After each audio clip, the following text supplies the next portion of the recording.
First நம்ம பார்க்க போறோம் ஹெல்த் டிட்டர்மெண்ட்ஸ் அண்ட் இண்டிகேட்டர்ஸ் பற்றி பார்க்க போகிறோம். பிஎஸ்எம் கியூ பேங்க் ஒன் பற்றி பார்க்க போகிறோம். First question, which of the following is not included in WHO health definition of the WHO definition of health அப்படிங்கிறது நமக்கு வந்து ஃபோர் ஆப்ஷன்ஸ் கொடுக்குறாங்க. Social wellbeing, emotional wellbeing, mental wellbeing, physical wellbeing. இதில் வந்து emotional wellbeing தான் கரெக்டான answer. ஏன்னா according to WHO the health is a status of complete physical, mental and social well-being, not merely the absence of diseases or infirmity. In the recent years, the definition has been modified to also includes the ability to lead the social and economical productive life அப்படின்னு சொல்றாங்க. அடுத்து two, which of the following is the biomedical concept of disease based upon? Option A பார்த்தீங்கன்னா germ theory of disease. Option B பார்த்தீங்கன்னா combination of social, economical and political influences. C பார்த்தீங்கன்னா எக்கனாமிக்கல் அண்ட் சைக்காலஜிக்கல் ஃபேக்டர்ஸ். டி அப்படிங்கிறது equilibrium between man and environment. இப்போ வந்து ஆன்சர் அப்படிங்கிறது நமக்கு வந்து germ theory of disease அப்படின்னு சொல்றாங்க. இதோட definition: the biomedical concept of disease is based on a germ theory of disease, which was postulated by Louis Pasteur. The germ theory of disease states that microorganisms known as pathogens are the germ can lead to disease. It was criticized that it did not include environment, social, psychological, and cultural determinants of health. அடுத்து question number 3 பார்க்க போறோம். which of the following is a mortality indicator? என்ன சொல்லியிருக்காங்கன்னா, கீழே கொடுத்துருக்க 4 ஆப்ஷன்ல எது வந்து நமக்கு வந்து டிசபிலிட்டிக்கான இண்டிகேட்டர் அப்படின்னு கேட்டிருக்காங்க. இதுல பாத்தீங்கன்னா நமக்கு வந்து ஆன்சர் வந்து கரெக்ட் ஆன்சர் வந்து லைஃப் எக்ஸ்பெக்டன்சி தான் நமக்கு வந்து கரெக்டான ஆன்சர். ஏன்னா life expectancy is a positive mortality indicator அப்படின்னு கூட சொல்லலாம். a set of values that measures the rate of mortality or the death is known as mortality indicator.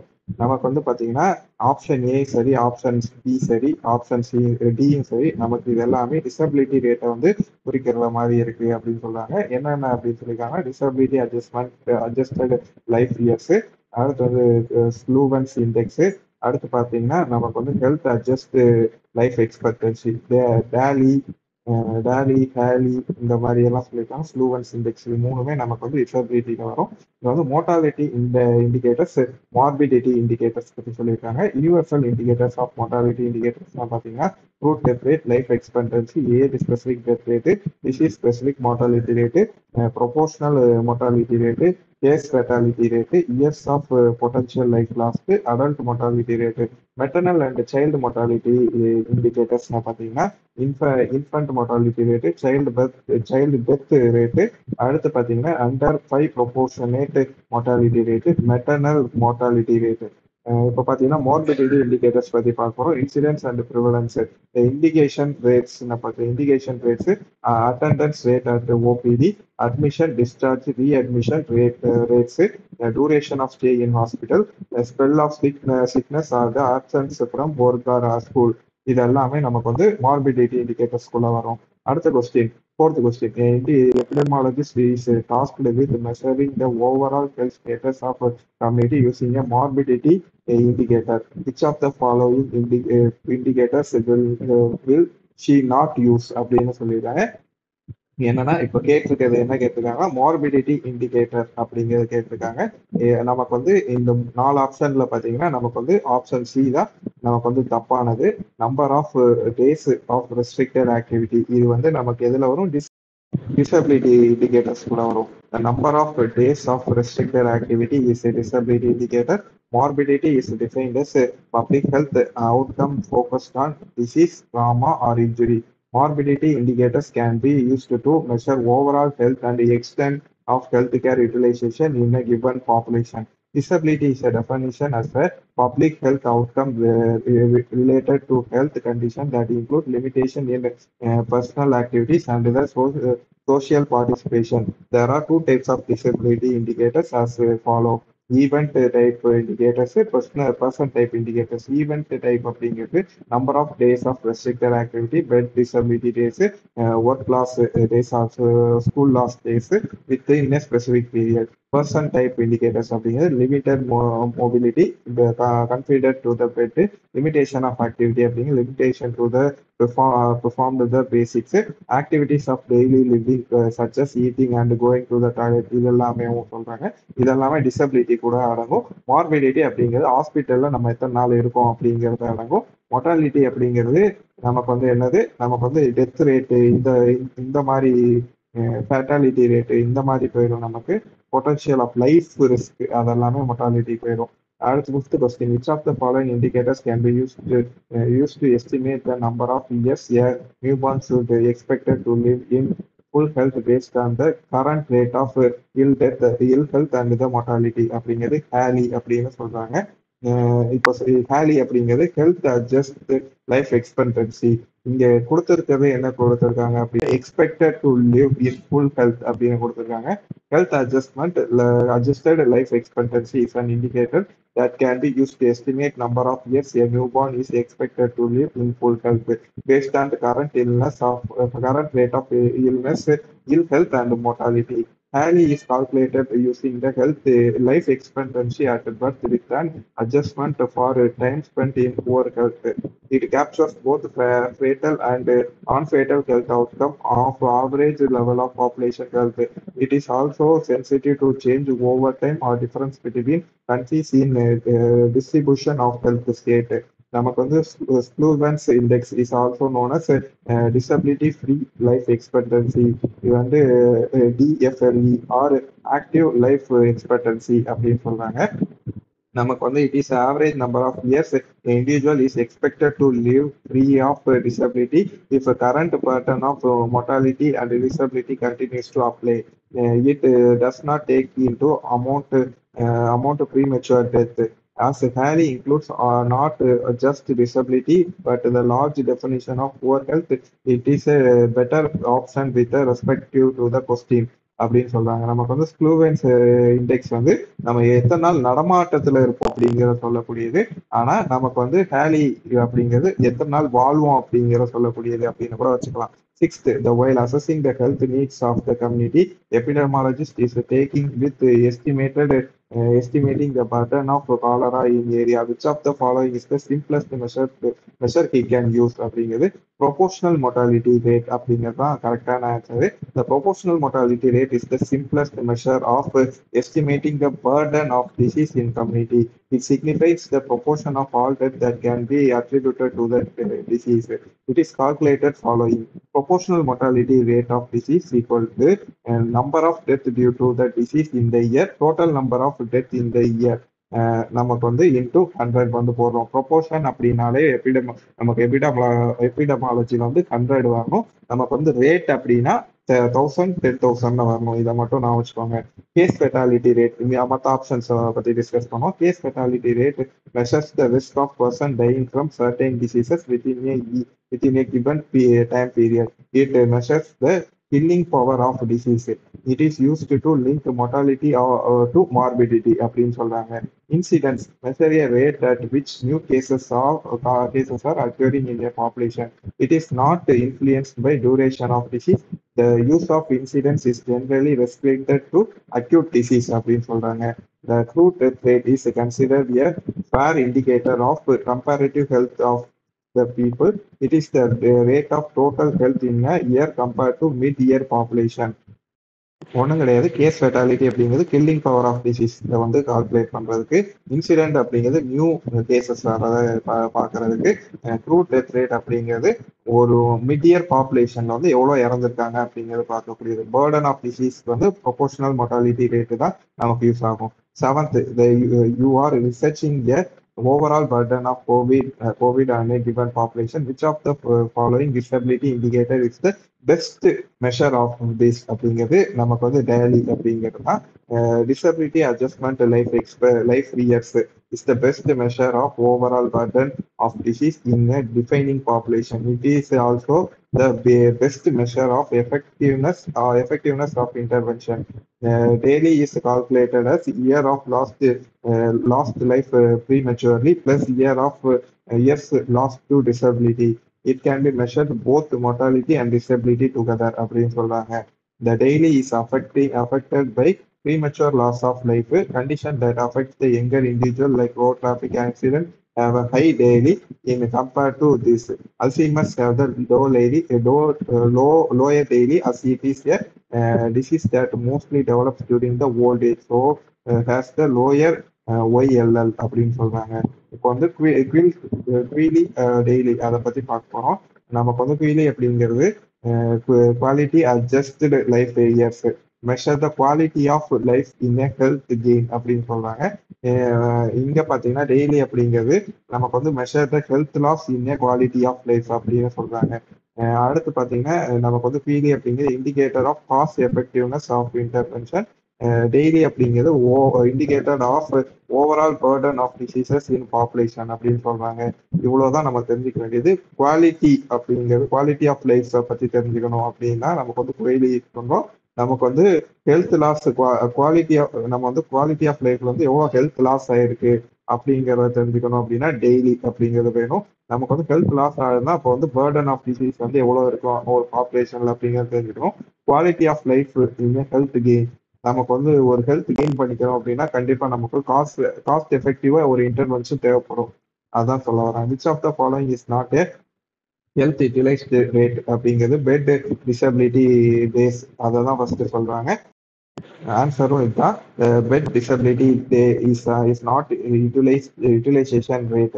It is an event type disability indicator. It is defined as the number of days a person spent in hospital bed due to illness or injury.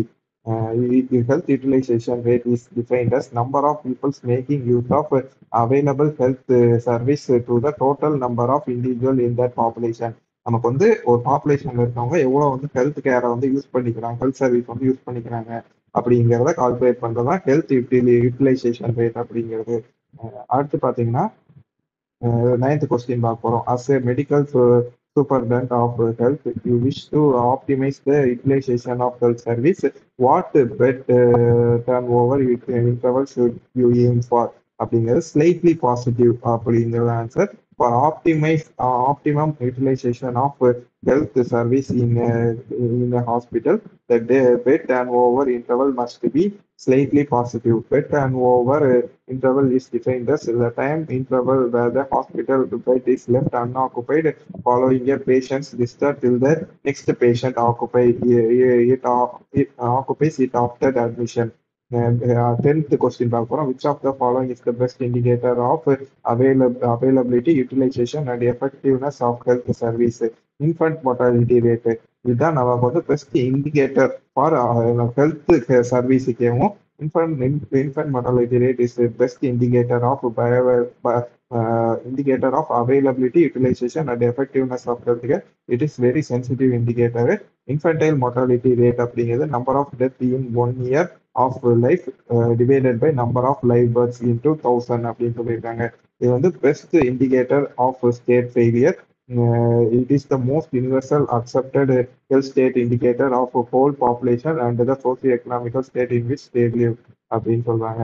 அடுத்து next best indicator அப்படிங்கிற socio economic development is the under 5 mortality rate அப்படின்னு சொல்றாங்க. 11th question பார்ப்போம். Reviewing a national health program, you are asked to assess the cost effectiveness of intervention provided under it. Which indicator you will use to measure அப்படிங்கிறது குவாலி அப்படிங்கிறத ஏற்கனவே பார்த்துருந்தோம். பேர்டனுக்கு வந்து daily அப்படிங்கிறது பார்த்துருந்தோம். குவாலி அப்படிங்கிறது காஸ்ட் எஃபெக்டிவ்னஸ். இதை வந்து முக்கியமா நான் வச்சுக்கணும். டெய்லிக்கும் குவாலிக்கும் என்ன வித்தியாசம் அப்படிங்கிறது. அதே மாதிரி ஹேல் அப்படின்னு ஒண்ணு கொடுத்துருக்காங்க பார்த்தீங்களா. ஹேல் அப்படிங்கிறது என்ன? நமக்கு வந்து ஒரு நோய் இருக்குது, அந்த நோய் இருந்தும் நம்ம வந்து எத்தனை நாள் நம்ம வாழ்வோம் அப்படிங்கிறது ஒரு நியூ பார்னுக்கு வந்து அசஸ் பண்றதுக்கு ஹேல் அப்படிங்கிறது நம்ம வந்து யூஸ் பண்றோம். அதை வந்து அதையும் பார்த்துக்கோங்க. அதை வந்து முன்னாடியே பார்த்துடணும்.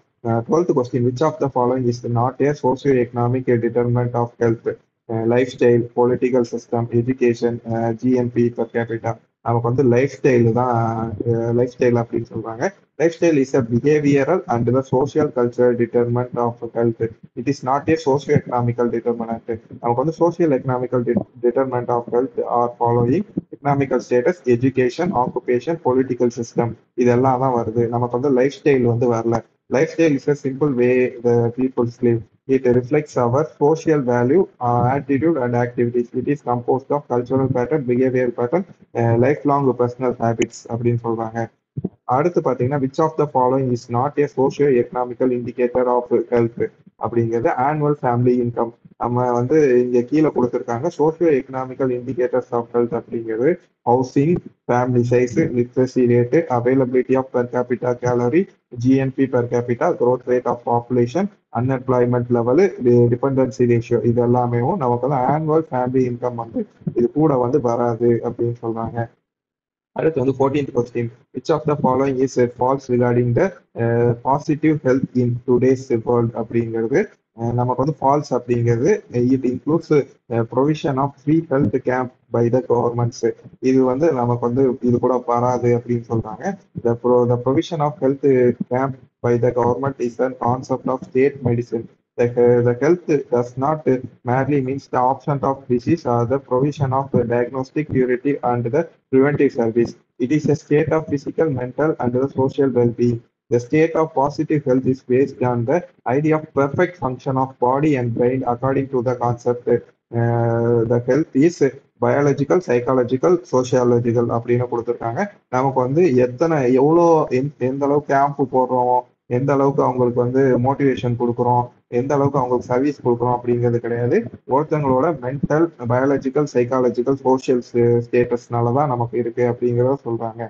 அடுத்து பார்த்தீங்கன்னா 15 as per the WHO which of the following is not included in the standard of living அப்படிங்கிறது நமக்கு வந்து சோசியல் செக்யூரிட்டி தான் தப்பு கிடையாது. இது நமக்கு வந்து இதுக்குள்ள ஸ்டாண்டர்ட் ஆஃப் லிவிங் வராது. Social security is a component of level of living as per the United Nations, United Nations, not a standard of living. WHO, according to WHO, standard of living includes income, occupation, standard of housing, sanitation, nutrition, level of provision, health, education, and recreational service. It depends on per capita GNP also. 60, which of the following are the component of physical quality life index, PQLE, PQLI அப்படிங்கிறது நமக்கு வந்து என்னென்ன அப்படின்னா 134 அப்படிங்கிற ஆப்ஷன்ல infant mortality, literacy rate, under 5 mortality, infant mortality rate, literacy rate, life expectancy at 1 year of age, இதெல்லாமே வருது. நமக்கு வந்து human development index, physical quality, life expectancy. நமக்கு வந்து ஹியூமன் டெவலப்மெண்ட் அப்படிங்கிறது லாங்கிட்டிவிட்டியை வந்து குறிக்கிறது. நமக்கு வந்து பிசிக்கல் குவாலிட்டி லைஃப் இண்டெக்ஸ் அப்படிங்கிறது life expectancy at 1 year of age வந்து குறிக்கிறது அப்படின்னு கூட சொல்லலாம். 17 which of the following is the best measure of the standard of living அப்படிங்கிறது HDI அப்படிங்கிறத நமக்கு வந்து best measure of standard of living அப்படிங்கிறத குறிக்கிறது. நமக்கு வந்து life expectancy of 1 year of age, infant mortality rate, literacy இதெல்லாமே PQLI அப்படின்னு பார்த்துருந்தோம். லாங்கிட்டிவிட்டி, அடுத்து வந்து decent standard of living, knowledge of year of schooling and expected year of schooling, இதெல்லாமே ஹியூமன் டெவலப்மெண்ட் இண்டெக்ஸ். இதெல்லாம் டெவலப்மெண்ட், இதெல்லாம் நமக்கு வந்து உயிர் காக்குறது லைஃப் இண்டெக்ஸ். இதுனா டெவலப்மெண்ட் இண்டெக்ஸ், இதை மட்டும் நான் வச்சுக்கோங்க. Which of the following is not a component of human development index அப்படிங்கிறது இன்ஃபன்ட் மொர்டாலிட்டி. நமக்கு வந்து இன்கம், லாங்கிட்டிவிட்டி, நாலேஜ் இது எல்லாமே நம்ம முன்னாடியே பார்த்துருந்தோம். அதை வந்து தெரியும். நமக்கு வந்து லைஃப் வேற, டெவலப்மெண்ட் வேற, அதை மட்டும் நான் வச்சுக்கோங்க. 19 what are the minimum and maximum value established for calculation of life expectancy index in HDA அப்படிங்கிறது 20 years to 85 years. Minimum value established by calculation of life expectancy index is in HDA is 20 years to maximum 85 years. The minimum and maximum values are used to calculate the dimension in the HDA and are called the goal post அப்படின்னு சொல்றாங்க. Each dimension in the index is calculated using formulas. பார்த்தீங்கன்னா நமக்கு வந்து dimension index வந்து actual value minus minimum value divided by minimum value minus maximum value அப்படின்னு சொல்லியிருக்காங்க. இது அவ்வளோ இம்பார்ட்டன்ட் கிடையாது. ஆனால் நான் ஒன்னா வச்சுக்கோங்க, நமக்கு வந்து இந்த லைஃப் எக்ஸ்பெக்டன்சி இண்டெக்ஸ் இன் HDI அப்படிங்கிறது பார்த்தீங்கன்னா நமக்கு வந்து 20 years to 85 years இதை வச்சுதான் நமக்கு வந்து கால்குலேட் பண்ணுவாங்க அப்படிங்கிறாங்க. அடுத்து வந்து which of the following is not a true regarding the education index used for calculating the HDI. Gross enrollment ratio is considered. இதுதான் நமக்கு வந்து தப்பு. The gross enrollment ratio is no longer used to obtain the educational index in HPA. நமக்கு வந்து education வந்து ஒரு development அப்படின்னு சொல்லியிருந்தோம். ஆனா நமக்கு வந்து கிராஸ் என்ரோல்மெண்ட் ரேஷியோ எந்த அளவுக்கு என்ரோல்மெண்ட் பண்றாங்க அப்படிங்கறத வந்து நம்ம வந்து வச்சு மட்டும் நம்மளால இந்த டெவலப்மெண்ட், அதான் educational development, human development index வந்து கொண்டு வர முடியாது அப்படின்னு சொல்றாங்க. அடுத்து வந்து 21, which of the following indices measure the deprivation in basic dimension of the country in human development அப்படிங்கிறது HPI அப்படிங்கிறது human poverty index for developing countries, human poverty indexer for selected OECD countries அப்படின்னு ரெண்டா பிரிச்சிருக்காங்க. Tablet காலம் கொடுத்துருக்காங்க. The human poverty index measures the deprivation in basic dimension of human development அப்படின்னு சொல்றாங்க. HPI1, HPI2 அப்படின்னு இருக்கு டெவலப்பிங் கண்ட்ரிஸ்க்கு ஒன்று. அடுத்து வந்து OECD கண்ட்ரிஸ் அப்படின்னு ரெண்டு இருக்கு. இதுல பாத்தீங்கன்னா நமக்கு வந்து probability at birth of not surviving age to surviving to age 40. இங்க வந்து probability at birth of not surviving to age 60. இங்க வந்து அடல்ட் லிட்ரஸி ரேட்டு. இது வந்து இந்த சைடு பாத்தீங்கன்னா percentage of adult lacking functional literacy skills. இங்க பாத்தீங்கன்னா decent standard of living, the percent of population not using a improved water source. அடுத்து வந்து சில்ட்ரன்ஸ் வந்து அண்டர் வெயிட் ஆஃப் ஏஜ். அடுத்து வந்து deprivation of decent standard of living இதெல்லாம் வருது. இங்க பாத்தீங்கன்னா the percentage of people living below the poverty line. நமக்கு வந்து கல்வி, வாட்டரு, அடுத்து வந்து அண்டர் வெயிட் இதுக்கு போகுது. இந்த சைடு பாத்தீங்கன்னா இந்த சைடு உள்ள கண்ட்ரீஸ்க்கு பாத்தீங்கன்னா நமக்கு வந்து என்னன்னா பாவர்ட்டி லைனுக்கு கீழே யார் இருக்காங்க அப்படிங்கிறது. சோசியல் இன்க்ளூஷன்ஸ் அப்படிங்கிறது not include as a dimension. இது வந்து லாங் டேர்ம் அன்எம்ப்ளாய்ட் ரேட் அப்படிங்கிறத இன்க்ளூட் பண்றாங்க. அடுத்து பாத்தீங்கன்னா 22, which of the following is not included in Ottawa charter for health promotion. Building social security system இது வந்து நாட் இன்க்ளூடட். நமக்கு வந்து building social security is not included in Ottawa charter for health promotion. இதுல பாத்தீங்கன்னா இந்த charters include என்னது build health public policy, create supportive environment of health, strengthen community action of health for health, develop personal skills, reorient health service இதெல்லாம் வருது. அடுத்து வந்து நம்ம வந்து பேங்க் 2 பார்க்க போறோம். Concepts of disease and prevention பத்தி பார்க்க போறோம். ஃபர்ஸ்ட் கொஸ்டின் என்ன, which of the following is not a component of epidemiological triad for tuberculosis. நமக்கு வந்து ஆன்சர் வந்து டியூரேஷன் ஆஃப் இல்னஸ் அப்படின்னு சொல்றாங்க. Duration of illness is not a part of epidemiological triad for tuberculosis. Epidemiological triad includes host, agent and environment. Host factors அப்படிங்கிறது நமக்கு வந்து age, sex, religion, race, genetic profile, immune system. Agent factors அப்படிங்கிறது biochemical, chemical, physical, nutrition அப்படின்னு சொல்லியிருக்காங்க. Biochemical biological அப்படிங்கிறது bacteria R virus. Chemical அப்படிங்கிறது poison, alcohol, smoke இதெல்லாமே. Physical அப்படிங்கிறது ட்ராமா, ஃபயர், ரேடியேஷன். நியூட்ரிஷன்னா பார்த்தீங்கன்னா லேக் அண்ட் எக்ஸஸ் வந்து இருக்கு nutrition. Environmental factors like temperature, humidity, altitude, water, milk, food, radiation, pollution, noise. அடுத்து வந்து க்ரௌடிங்கு, ஹவுசிங்கு, நெய்பர்ஹுட் இது எல்லாமே நமக்கு வந்து environmental factors. Agent factors, hosting factors, environmental factors இது மூணையுமே நான் வச்சுக்கிறோம். நமக்கு வந்து இதுல எந்த இடத்துலயுமே டூரேஷன் அப்படிங்கிற ஒரு வார்த்தையே வரல. நமக்கு வந்தது ஃபுல்லாவேவும் ஏஜென்ட்ஸ் அண்ட் ஃபேக்டர்ஸ் மட்டும் தான் வந்திருக்கு. ஸோ அடுத்து பாத்தீங்கன்னா நமக்கு வந்து என்விரான்மெண்ட், ஏஜென்ட், ஹோஸ்ட் அதான். அடுத்து பாத்தீங்கன்னா second question, which of the following most logical sequence அப்படிங்கிறத பத்தி பார்க்கிறோம். டிசீஸ், இம்பேர், டிசபிலிட்டி, ஹேண்டிகேப் அப்படின்னு சொல்றாங்க.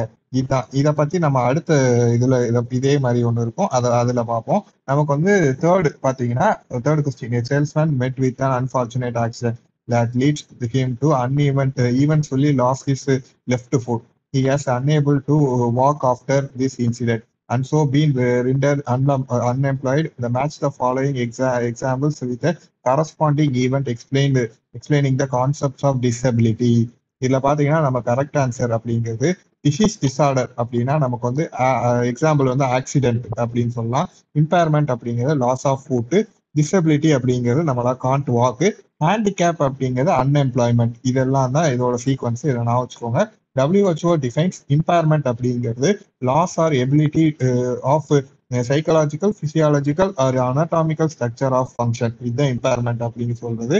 The WHO defines disability அப்படிங்கிறது any restriction or lack of ability to perform an activity in manner or within the range considered normally for a human being. Because of impairment, the affected person may able to carry out certain activities and hence person is considered disabled அப்படின்னு சொல்றாங்க. டிசபிலிட்டினா நமக்கு என்ன முக்கியமா என்ன work பார்க்க முடியல, என்ன வேலையை நம்மளால செய்ய முடியல. கை போயிடுச்சுன்னா கை நம்மளால ஒரு பொருளை எடுக்க முடியாது. லெஃப்ட் கை போயிடுச்சுன்னா லெஃப்ட் கையில எதுவுமே எடுக்க முடியாது. அதை ஒரு சப்போர்ட்டுக்கு யூஸ் பண்ண முடியாது, விளையாட முடியாது இப்படின்னு சொல்லலாம். அதே மாதிரி கால் போயிடுச்சு, லெஃப்ட் ஃபுட் போயிடுச்சு, இல்லை நீ போயிடுச்சு அப்படின்னா நமக்கு வந்து வாக் பண்ண முடியாது. இதுதான் ஹேண்டிகேப்ட் அப்படிங்கிறது is a disadvantage for an giving individual resulting from impairment or disability that limits or prevents the fulfillment of a role that is normal, depending on the age, sex, and the social and cultural factors for that individual. The disadvantage experienced by a person as a result of disability makes them handicapped அப்படின்னு சொல்றாங்க. அடுத்து பாத்தீங்கன்னா அடுத்த question பத்தி பார்ப்போம். Which of the following is most appropriate about the web of disease caution? Web of disease அப்படிங்கிறது என்னது? Web அப்படிங்கிறது நமக்கு இந்த ஸ்பைடர்மேன் ஒரு அந்த வலை வந்து நம்ம இப்போ வந்து ஒரு இடத்துல இருக்கு, பாலடைஞ்ச வீட்டுல இருக்கு, கதவு திறக்கிற இடத்துல ஃபுல்லா வெப்பா இருக்கு அப்படின்னா நமக்கு என்னது, அதை தாண்டி போக முடியாது, ரொம்ப கஷ்டமா இருக்கும். அதான் வெப் அப்படின்னு சொல்றாங்க. இங்க பாத்தீங்கன்னா ஆன்சர் டி தான். It suggest way of interrupting the disease occurrence. The web of caution for disease suggests a number of ways to interrupt the disease occurrence and progress. This model is suggested by McMahon and the Pug in their book Epidemiological Principle of and the Methods. Web of caution considered all the predisposing factors and their complex interrelationship with each other. This model is ideally suited in study of chronic disease. The web of caution does not imply that the disease is controlled only when multiple chain of cautions are removed. Sometimes removal of one significant link is sufficient to control the disease. In multifactorial events, the individual factors are no means of equal weightage. The importance of each factor is expressed in terms of relative risk அப்படின்னு சொல்றாங்க. Fifth question, which of the following is not true regarding the pathogenesis period of disease? Primary prevention is possible. Primary prevention is not possible in pathogenesis period of disease. It can only be done in period of pre-genesis அப்படின்னு சொல்றாங்க. The two phases in natural history of disease includes ஒன்றும் இல்லை, என்ன சொல்ல வராங்க ஆக்சுவலா, நமக்கு வந்து ஒரு பேத்தோஜெனசிஸ் பீரியட் வந்து ஸ்டார்ட் ஆயிடுச்சு அப்படின்னா நம்ம வந்து பிரைமரி ப்ரிவென்ஷன் வந்து பண்ண முடியாது அப்படின்னு சொல்றாங்க. நம்ம வந்து ப்ரீ பேத்தோஜெனசிஸ் பீரியட்ல தான் பிரைமரி ப்ரிவென்ஷன் வந்து பாசிபிள் அப்படின்னு சொல்றாங்க.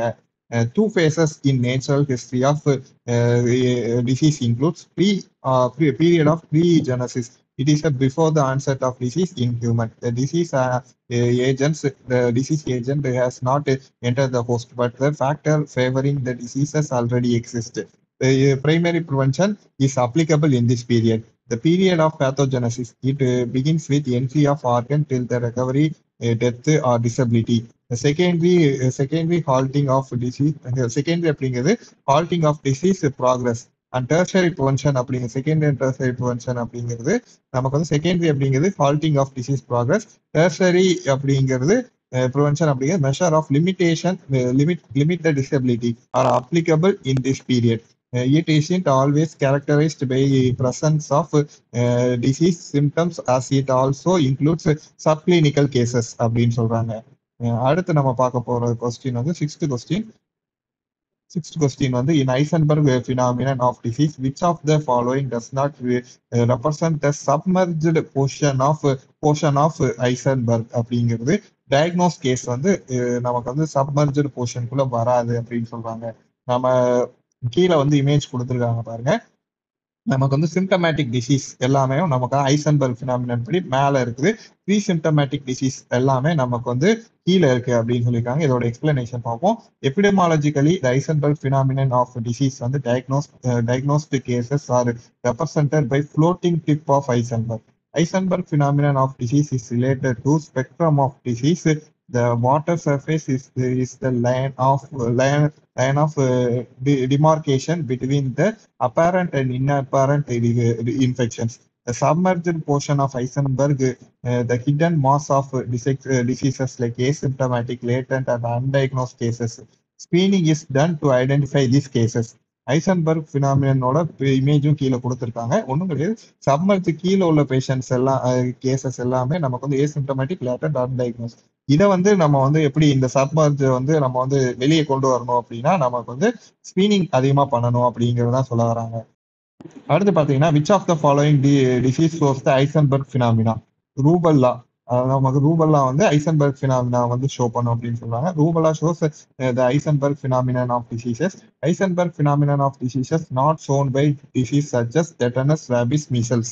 ஏன்னா ரேபிஸ்ல வந்து நமக்கு வந்து டக்குன்னு அது வரைக்கும் நமக்கு வந்து நாய் கிடைச்ச உடனே நமக்கு வந்து ஒன்றும் தெரியாது. நமக்கு வந்து கொஞ்சம் கொஞ்சம் கொஞ்சம் கொஞ்சமா நமக்கு வந்து சடனா நமக்கு வந்து ஆன்செட் வந்து ரொம்ப சிவியர் ஆயிடும். ஆனா நமக்கு ஐசன்பர்க் ஃபினாமினா ஃபாலோ பண்றது எதுனா polio, influenza, rubella, mumps, Japanese encephalitis, அடுத்து வந்து diphtheria, hepatitis A, B, tuberculosis, diabetes, இதெல்லாமே நமக்கு வந்து ஐசன்பர்க் ஃபினாமினா வந்து ஃபாலோ பண்ணும். அடுத்து பார்த்தீங்கன்னா, if a disease has a more number of subclinical infection, it shows the Heisenberg phenomenon of disease despite in the image shown below அப்படின்னு சொல்றாங்க. ஒன்றும் கிடையாது, நமக்கு வந்து நிறைய சப்கிளினிக்கல் இன்ஃபெக்ஷன்ஸ் எல்லாமே நம்பர் ஆஃப் மோர் நமக்கு ஷோ பண்றது. இன்ஃப்ளூயன்ஸா அப்படிங்கிற ஃபீவர் வரும். இந்த மாதிரி நமக்கு வந்து ப்ரீ சிம்டமேட்டிக்ஸ் நிறையவுமே நமக்கு வந்து ஷோ ஆச்சு அப்படின்னா நமக்கு வந்து ஈஸியாகவே கண்டுபிடிக்கிறதுக்கு ஈஸியா இருக்கும் அப்படிங்கிறாங்க. அடுத்து பார்த்தீங்கன்னா, what is the term use to describe the interruption in transmission of disease அப்படிங்கிறது elimination. The interruption in transmission of disease is called as elimination. It is a step outward eradication. Elimination is a reduction in number of new cases of one infection, infectious disease to zero, or very low defined target rate in a defined geographical area as a result of deliberate efforts. Continued measure to prevent re-establishment of transmissions are required. Eradication is a complete and permanent worldwide eradication to zero new cases of an infectious disease from the deliberate effect. No further control measurements are required. Surveillance is a continuous certainty of factors that determine the occurrence and the distribution of disease and ill health. The control aim at decreasing the incidence, duration, and the transmission of the disease. It also aims at decrease the physical and the psychological complications of disease அப்படின்னு சொல்றாங்க. கண்ட்ரோலுக்கும் எலிமினேஷனுக்கு மட்டும்தான் கொஞ்சம் இதாகும். Infection அப்படின்னா elimination, நமக்கு வந்து control அப்படிங்கிறது decrease incidence, duration and transmission. இதுதான், இதை மட்டும் கொஞ்சம் நான் வச்சுக்கணும். அடுத்து பார்த்தீங்கன்னா நம்ம 9th question, among the following options which aids the most in disease elimination அப்படிங்கிறது herd immunity. Herd immunity aids the most in disease elimination. Herd immunity achieved especially through immunization goes a long way in helping the elimination of disease. When a high value of herd immunity is maintained, the susceptible population is reduced to a small portion, thereby eliminating the disease. The purpose of isolation is to protect the community by preventing the transmission of infection from reservoir to the possible suspectable host. The quarantine refers to a restriction on the healthy contact of an infectious disease அப்படின்னு சொல்றாங்க. ஒன்னே ஒண்ணுதான், herd immunity அப்படிங்கிறது நமக்கு வந்து எப்போ immunisation நம்ம start ஆக நமக்கு வந்து ஹேர்ட் இம்யூனிட்டி வந்து அதிகமாகிட்டே போகும். ஸோ நமக்கு வந்து லாங் வே நமக்கு வந்து டிசீஸ் எலிமினேஷனுக்கு வந்து ஹெல்ப்ஃபுல்லாக இருக்கும் அப்படின்னு சொல்றாங்க. அடுத்து பார்த்தீங்கன்னா 10th question, which while collecting the surveillance data of disease X, you find that incidence of disease is zero in your region. Which of the following statement best describes this scenario? அப்படிங்கிறது disease is eliminated from the region அப்படிங்கிறது. Disease வந்து controlled இன் region அப்படின்னு சொன்னா நமக்கு வந்து cases இன்னும் ப்ரெசண்டா இருக்குன்னு அர்த்தம். நமக்கு வந்து எலிமினேட்டட் அப்படிங்கிறது நமக்கு வந்து டோட்டலாகவே ஜீரோ இன்சிடென்ட்ஸ் இருந்தாலும் நம்ம வந்து எலிமினேட்டட் அப்படின்னு சொல்லுவோம். நமக்கு வந்து எராடிகேட்டட் அப்படிங்கிறது வேர்ல்டு வைடா எராடிகேட் பண்றது. கண்ட்ரோல் அப்படிங்கிறது நமக்கு முன்னாடியே பார்த்துருந்தோம், இன்சிடென்ட்ஸ், டூரேஷன், டிரான்ஸ்மிஷன் இதெல்லாம் படிப்படியாக இறங்கிட்டு வருது. டாப் ஏற்கனவே ஒரு பீக் இருக்கும், அந்த பீக்கோட கம்மியாயிட்டு வர்றதுக்கு பேர் தான் நமக்கு வந்து கண்ட்ரோல் அப்படின்னு கூட சொல்லலாம். அடுத்து பார்த்தீங்கன்னா which of the 11th question, which of the following is an silent epidemic அப்படிங்கிறது Alzheimer's. Alzheimer's is referred to as a silent epidemic of the century.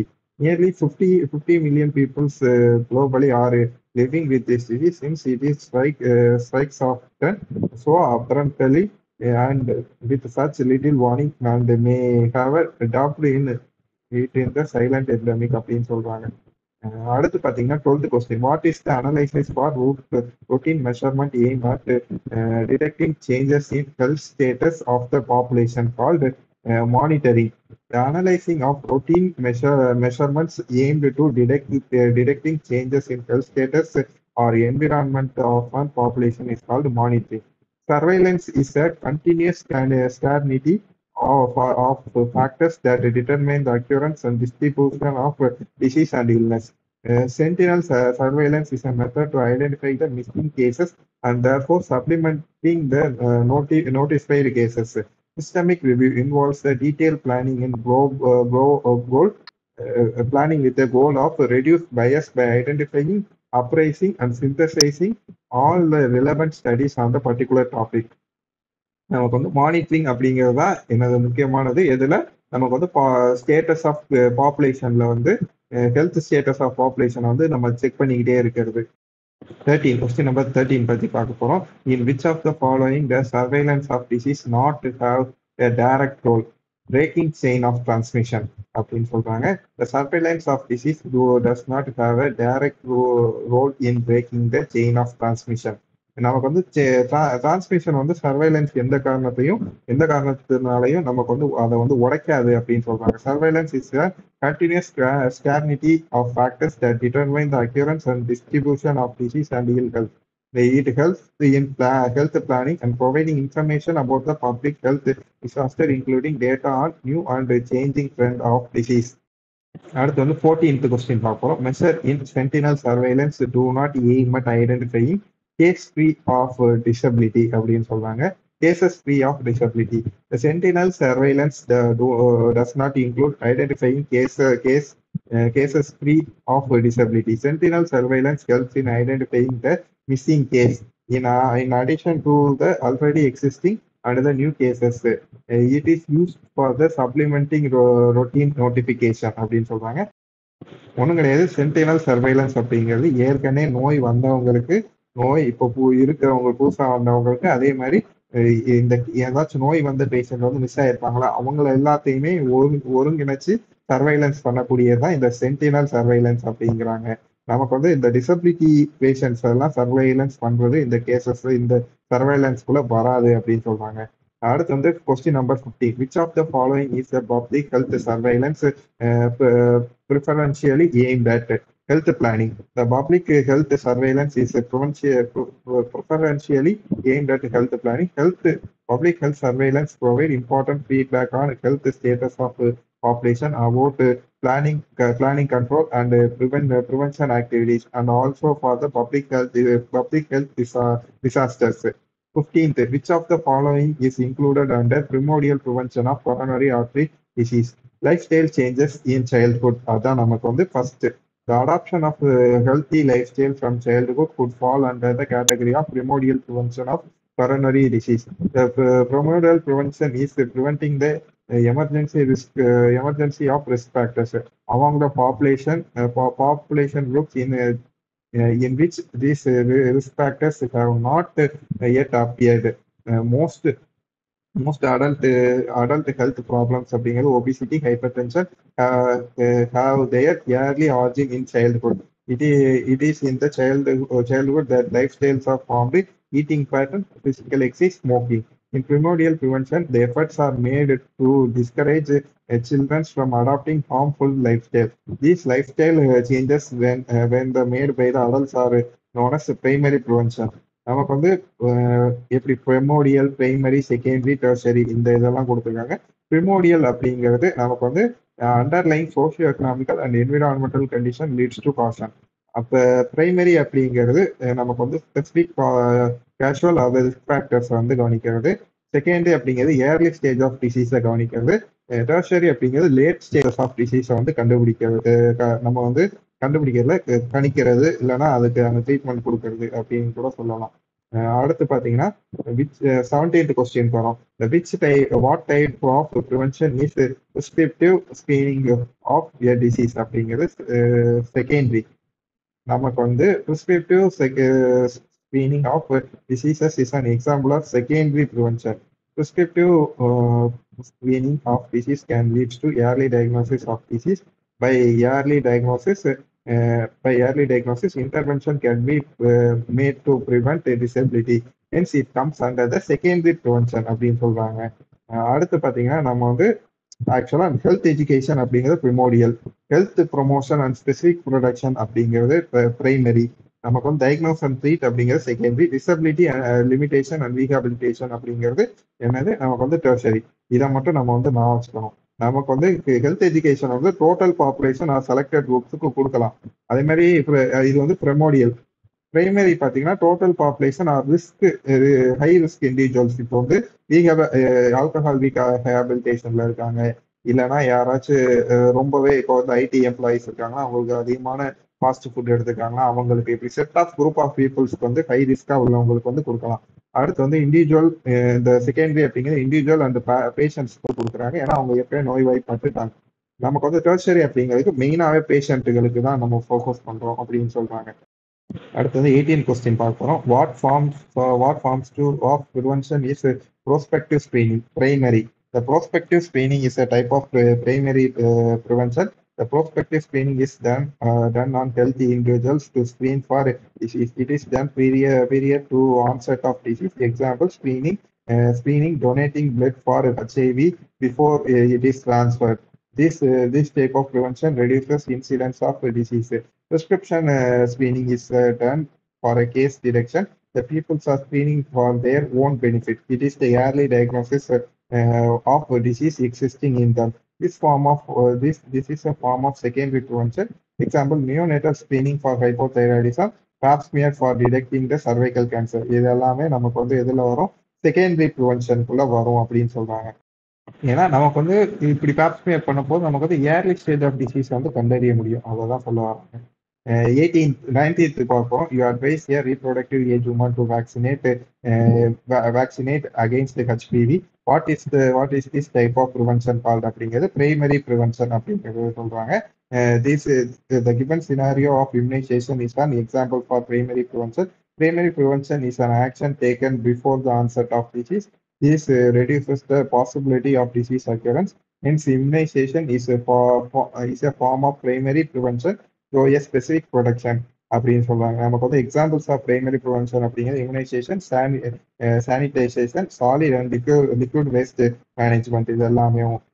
அடுத்து 20th question. Who among the following is not a target for primary prevention அப்படிங்கிறது asymptomatic patients. ஏன்னா நமக்கு வந்து asymptomatic patients வந்து எங்க வரும், செகண்டரியில வரும். ஏன்னா அவங்களுக்கு ஏற்கனவே டிசீஸ் இருக்கு, அதனால ஏசிம்டமேட்டிக்கா இருக்காங்க. இதுல பாத்தீங்கன்னா asymptomatic patients R target population for secondary prevention but not for the primary prevention. Primary prevention is an implicated before the onset of disease. Hence, all the patient including asymptomatic one of are not included in the targeted group அப்படின்னு சொல்றாங்க. 21. As part of iodine deficiency control program, you advocate the usage of iodine salt in a hilly area. What is type of prevention? Prevention an example of primary. The usage of iodine salt in iodine deficiency area like a hilly region is an example of primary prevention as it provides a specific protection அப்படின்னு சொல்றாங்க. அடுத்து பார்த்தீங்கன்னா 22nd question பார்க்க போறோம். You are preferring a routine pap smear on 30 years old woman in gynecological OPD. What level of protection does this fall under? அப்படிங்கிற secondary. Pap smear is a screening test for cervix cancer and is an example for secondary prevention. Early diagnosis and the treatment are the components of secondary prevention. Some of the examples of secondary prevention அப்படிங்கிறது pap smear, mammography, colonoscopy, blood pressure screening. The secondary screening measure focus on subclinical stages and the early stages such as dysplasia in these cases. These are the measure enables the early detection and promotes the effective interruption to correct the departures from the health status. State of health அப்படின்னு சொல்றோம். அடுத்து வந்து 23. What mode of prevention is disability prevention by appropriate treatment an example of secondary prevention. Disability prevention by appropriate treatment is an example of secondary prevention. This is because disability has not occurred yet, so correct treatment can stop it from the developing. அப்படின்னு சொல்றாங்க. After the disability has set, the prevention of progression of the disability from the transiting into a handicap is a tertiary prevention. It is also called as disability limitation அப்படின்னு கூட சொல்லலாம். நமக்கு வந்து இப்போ வந்து disability prevention by an appropriate treatment of an example of secondary prevention. நமக்கு வந்து டிசபிலிட்டிக்கு மாறாம இருக்கிறதுக்கு நம்ம செகண்டரி ப்ரிவென்ஷன் பண்ணி தான் ஆகணும். இல்லைன்னா டிசபிலிட்டி ஆன பிறகுதான் நம்ம வந்து டெர்சரி ப்ரிவென்ஷன் பண்ண முடியும். Which of the following is an example of disability limitation? The prescribed spectacles for the refractory error. The prescribing spectacles for the refractory error is an example of disability limitation, which is a component of tertiary prevention. This mode of intervention is applicable when a patient presents late in pathogenesis phase. The objective in this intervention is to prevent or halt the transition of disease from the impairment to handicap அப்படின்னு சொல்றாங்க. அடுத்து வந்து 25.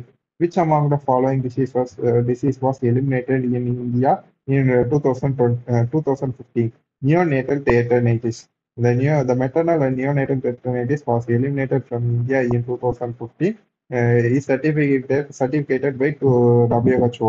The important year for India அப்படிங்கிறது நமக்கு வந்து infective ட்ரைகோமா வந்து disease free அப்படின்னு நமக்கு வந்து இந்தியாவில் சொன்னது 2017. யாஸ் டிசீஸ் வந்து நமக்கு வந்து 2016 சொல்லியிருக்காங்க. மெட்டர்னல் அண்ட் நியோனேட் டெட்டனைட்டிஸ் வந்து 2015. போலியோ வந்து 2014.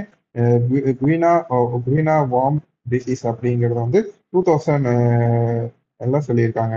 வேர்ல்டு எராடிகேஷன் அப்படிங்கிறது டைப் 2 நமக்கு வந்து டைப் 2 வைல்டு போலியோ வைரஸ் வந்து 2015. இந்த டைப் 3 வைல்டு போலியோ வைரஸ் அப்படிங்கிறது 2019. ஸ்மால் பாக்ஸ் அப்படிங்கிறது 1918. இதை மட்டும் நான் வச்சுக்கணும். அடுத்து 26 பார்க்க போறோம். Which of the following statement is false about ICD-11? The gender intolerance in now listed as a part of mental health அப்படின்னு சொல்லியிருக்காங்க. A new ICD-11 has a new chapter of sexual health that contained gender intolerance, which was previously listed under the mental health condition in ICD-10. ICD-11 was released by WHO in 2018 and was presented at the World Health Assembly in May 2019 for adaptation by the member states. It come to effect in the January 2022. நம்ம டைரக்டா விஷயத்துக்கு வருவோம். New சாப்டர்ல என்னென்ன சொல்லியிருக்காங்க அப்படின்னா, traditional மெடிசனை பத்தி சொல்லியிருக்காங்க, செக்ஷுவல் ஹெல்த்தை பத்தி, முக்கியமா mental health to sexual health அதான் வந்து மாத்திருக்காங்க. Gaming disorders have been order under the addictive disorder, immune system disorder which will enable the better study of allergies அப்படின்லாம் சொல்லியிருக்காங்க. It has more details on cancer, especially different types of skin cancers as well as the heart health and the weight disorder compared to ICD-11 அப்படின்னு சொல்லியிருக்காங்க. அவ்வளவுதான். அடுத்து நம்ம வந்து MCQ அடுத்து பார்த்தீங்கன்னா 4th மாடியூலான பிரின்சிபல்ஸ் ஆஃப் எபிடமாலஜி பற்றி பார்க்க போகிறோம். First question, which of the following is not included in format of death certificate recommended by WHO? Age of the person at time of death. நம்ம வந்து இந்த இதில் பார்த்தீங்கன்னா age at the time of death is not included in WHO format of death certificate. நமக்கு வந்து என்னென்ன நமக்கு வந்து காஸ் ஆஃப் டெத் தான் மொத்தமாகவே நிறையவே இங்கே கொடுத்துருக்காங்க. நமக்கு வந்து condition directly leads to death வந்து கொடுத்துருக்காங்க. ஆன்டிசிடென்ட் காசஸ் வந்து கொடுத்துருக்காங்க. Other significant condition contributing to the death இது கொடுத்துருக்காங்க. அவ்வளோதான். அடுத்து கொஸ்டின் பார்க்க போகிறோம். அடுத்த கொஸ்டின் பார்த்தீங்கன்னா second question, you are filling the death certificate of a patient who died from rupture of myocardium following a acute myocardial infection. This was because of thrombus in coronary artery due to the long-standing atherosclerosis. What will be the record? What will you record in line 1C of the death certificate அப்படின்னு சொல்றாங்க. coronary artery thrombosis அப்படிங்கிற answer. coronary artery thrombosis is filled in line 1C of the death certificate as on the antecedent cause in order of the event that took place. The flow of event in this patient follows. First வந்து atherosclerotic coronary artery disease வந்திருக்கு, coronary artery thrombosis ஆகுது, acute myocardial infection ஆகுது. இது எல்லாமே antecedent causes. அடுத்து வந்து the condition causing death அப்படிங்கிறது rupture of myocardium death. இதுதான் நமக்கு வந்து ஆத்ரோஸ்கிலோசிஸ் வந்து அந்த டிசீஸ் வருது, அடுத்த த்ராம்போஸ் ஆகி நமக்கு வந்து இன்ஃப்ராக்ஷன் வருது. அதனால நமக்கு என்ன இன்ஃப்ராக்ஷன் வந்ததோட இருந்துருக்கு. அதுக்கப்புறம் நமக்கு டெத் காஸ் ஆகணும், rupture of myocardium and death ஆகணும். இதுதான் இந்த சீக்வன்ஸ். இதோட இது இங்க கீழே கொடுத்துருக்காங்க பாருங்க, அதையும் நீங்க வாசிச்சுக்கோங்க. நமக்கு வந்து ஏ பி சி டி. ஏல பாத்தீங்கன்னா ரப்சர் ஆஃப் மயோகார்டியம், பில பாத்தீங்கன்னா அக்யூட் மயோகார்டியல் இன்ஃபெக்ஷன், சில பாத்தீங்கன்னா கொரோனரி ஆர்டரி த்ராம்போசிஸ், டில பாத்தீங்கன்னா அத்ரோஸ்கிலோட்டிக் கொரோனரி ஆர்டரி டிசீஸ் அப்படின்னு சொல்றாங்க. Third question. In a HIV patient who was suffering from multiple drug-resistant tuberculosis, he died of respiratory failure due to lobar pneumonia. Which of the following option is the most appropriate for the Lion 1A of certification of death? அப்படிங்கிறது லோபார் pneumonia தான் சொல்றாங்க. நமக்கு வந்து லோபார் pneumonia, அதுக்கப்புறம் பார்த்தீங்கன்னா MTR tuberculosis அதுதான் வரும் அப்படின்னு நினைக்கிறேன். நமக்கு வந்து பிக்கு. நமக்கு வந்து டூக்கு வந்து பார்த்தீங்கன்னா அதர் சிக்னிஃபிகண்ட் கண்டிஷன்ஸ்ல வந்து நமக்கு வந்து ஹெச்ஐவி வரும் அப்படின்னு சொல்றாங்க. நமக்கு ஏன்னா லோபார் நிமோனியானால தான் நமக்கு வந்து இறக்காங்க. அதே மாதிரி நமக்கு மேல உள்ள கேசஸ்ல ரப்சர் ஆஃப் மயோகார்டியத்தினால தான் நமக்கு வந்து இறக்குறாங்க. அடுத்து fourth question. Which of the following is not morbidity indicator the year of potential life lost? இது வந்து இந்த டேப்லெட் காலத்தை ஏற்கனவே பார்த்துருக்கோம். இதை நீங்க முடிஞ்சா இன்னொரு வாட்டி பார்த்துக்கோங்க. அடுத்து பாத்தீங்கன்னா நம்ம பார்க்க போறதுன்னா which of the following statement about rate is false அப்படின்னு கேட்டிருக்காங்க. It has no specification of time அப்படிங்கிறது தான் கரெக்டான answer. The rate is the measurement of occurrence a particular event in a given time. Hence, the rate is have a specification in time. Example includes crude death rate, incidence rate அப்படின்னு கூட சொல்லலாம். இதில் பார்த்தீங்கன்னா rate அப்படிங்கிறது it measures occurrence of a particular event in a particular population in given time. It consist of numerator, denominator, time specific and the multiplier. நமக்கு ரேட்டுக்கு எப்பயுமே 1000 10,000 தான். நமக்கு அதை முக்கியமாக நான் வச்சுக்கணும். Numerator is often a part of denominator. Example crude death rate, incidence rate. இது எல்லாமே ரேஷியோ அப்படிங்கிறது it expresses a relation in size between two random quantity. It consists of only numerator and denominator, no time specific.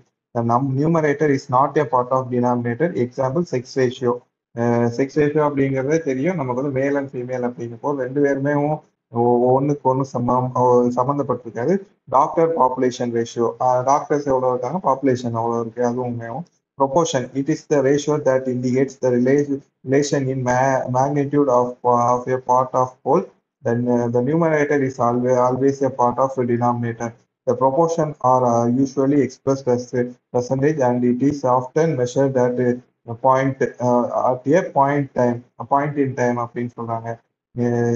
நமக்கு வந்து it's numerator includes in denominator அப்படின்னா S அப்படின்னா நமக்கு வந்து rate and ப்ரொபோர்ஷனுக்கு போயிடும். நோ அப்படின்னா நமக்கு வந்து ரேஷியோக்கு போயிடும். இஸ் டைம் இன்க்ளூடட் இந்த டினாமினேட்டர் அப்படிங்கிறது எஸ் அப்படின்னா ரேட்டு, நோ அப்படிங்கிறது proportion.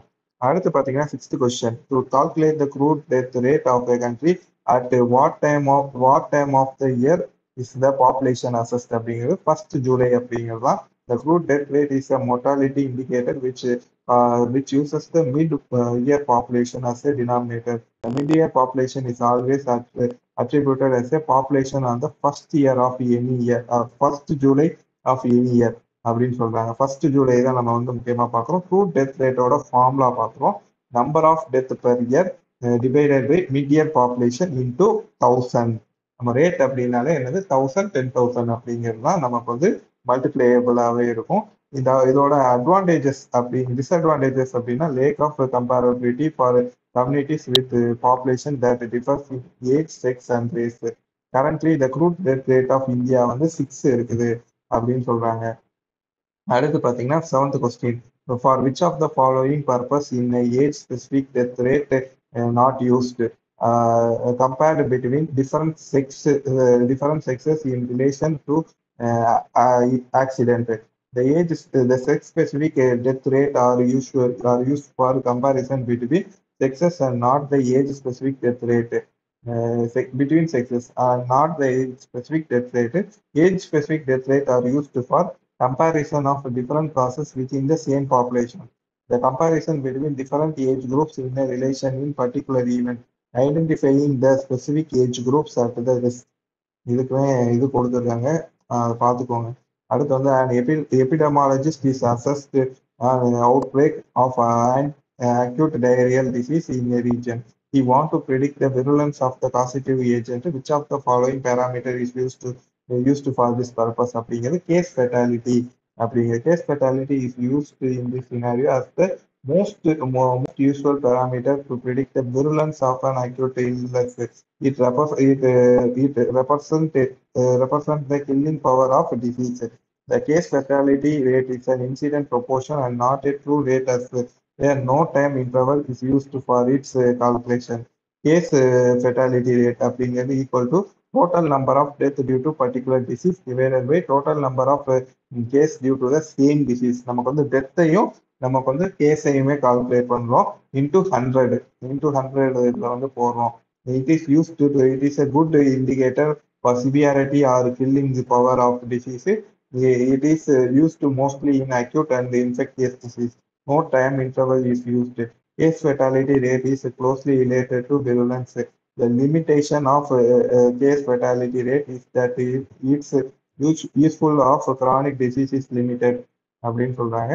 The case fatality rate is an incident proportion, not a true rate அப்படின்னு கூட சொல்லலாம். நமக்கு வந்து ரேபிஸோட ஃபெட்டாலிட்டி கேஸ் ஃபெட்டாலிட்டி ரேட் அப்படிங்கிறது பார்த்தீங்கன்னா 100%. எபோலாக்கு வந்து 25 to 90%. ஆவரேஜ் வந்து 15 வச்சுக்கலாம்.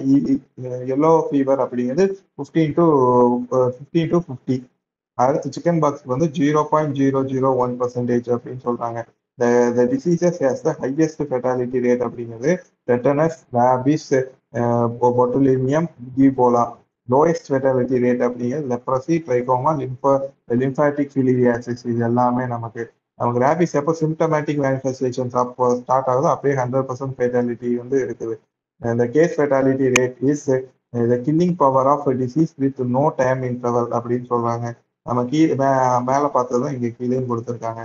A village has a population of 30,000 people. 500 of them வந்து constructed a disease X, out of which 75 வந்து செத்து போயிட்டாங்க. What is the case fatality? 75 divided by 500. அதுதான் நமக்கு வந்தது. ஏன்னா 75 வந்து இறந்துட்டாங்க, நமக்கு வந்து 500 அஃபெக்ட் ஆயிருக்காங்க. Divided by 100. அதான் இதோட வேல்யூன்னு பார்த்தீங்கன்னா 15%. அது நமக்கு வந்து கேஸ் ஃபெட்டாலிட்டி ரேட். அடுத்து வந்து 11th question பார்க்க போறோம். In a village of 5,000 people, outbreak of cholera leads to 200 cases with death வந்து 50. What is the causative fatality rate? What is the case fatality rate அப்படிங்கிறது 25%. ஏன்னா 50 நமக்கு வந்து 50 divided by 20 into 100. இதனால 25% அப்படிங்கிறத கண்டுபிடிப்போம். Which of the following is the simplest measure of burden of disease in the community அப்படிங்கிறது proportional mortality rate அப்படின்னு சொல்றாங்க. Proportional mortality rate is the simplest measure to estimate the burden in the community அப்படின்னு burden of a disease in a community. It is the commonly used for the broad disease group and when the population data is not available. It is a limited value in making comparison between population and is identified risk groups அப்படின்னு சொல்றாங்க. நம்ம ஏற்கனவே பார்த்தோம்னா burden of disease வந்து proportional mortality ரேட்டால தான் நம்ம வந்து இது பண்றோம் அப்படிங்கிறத ஏற்கனவே நம்ம வந்து படிச்சிருந்தோம். ப்ரொபோஷனல் மொர்டாலிட்டி ரேட்டோட அந்த ஃபார்முலா பார்த்தீங்கன்னா நமக்கு வந்து number of death for a specific disease in a year divided by total death from all causes in that year divided multiplied by 100 அப்படின்னு ஒரு குறிப்பிட்ட டிசீஸ்னால எவ்வளோ பேர் செத்துருக்காங்க பிளஸ் அந்த நாட்டில் இருக்க அந்த total death of cause in year அதையுமே நம்ம வந்து டிவைட் பண்றோம் இன்ட்டு 100 வந்து பண்றோம். Mortality indicator and morbidity indicators இதெல்லாம் கொடுத்துருக்காங்க. அடுத்து பார்த்தீங்கன்னா நம்ம வந்து 13th question among the following which measurement can be used as the yardstick for assessment of standard of therapy அப்படிங்கிறது சர்வைவல் ரேட் அப்படிங்கிறது. Survival rate can be used as a yardstick for assessment of standard of therapy. It is used as a method of describing the prognosis and is widely employed in the cancer studies அப்படின்னு சொல்றாங்க survival rate. ஏன்னா நமக்கு வந்து என்ன ஒன்னே ஒன்று சொல்லியிருக்காங்க, yardstick or assessment of standard therapy. ஒரு தெரப்பி வந்து நல்லா இருக்கா இல்லையாங்கிறது அதோட சர்வைவல், அந்த எடுத்தவங்க சர்வைவ் பண்றதை வச்சுதான் இருக்குது. 14. The standardization was done before comparing the mortality rate of two countries. What is the rationale behind this அப்படிங்கிறது due to difference in age distribution. While comparing the mortality rate of two countries, the standardization of rate is done due to different in age distribution. Two types of standardization is included, direct, indirect அப்படின்னு இருக்கு. In both methods, the standard population is chosen where the numbers in each age and sex groups are known and its choice is attributory. The commonly used standard populations are SEGI World Population and the European Standard Population அப்படின்னு சொல்றாங்க. இங்க பாத்தீங்கன்னா நமக்கு வந்து இந்த comparison, இந்த table கொடுத்துருக்காங்க. Peoples of interest அப்படிங்கிறது age specific mortality rate, standard population, compare the age adjustment mortality rate.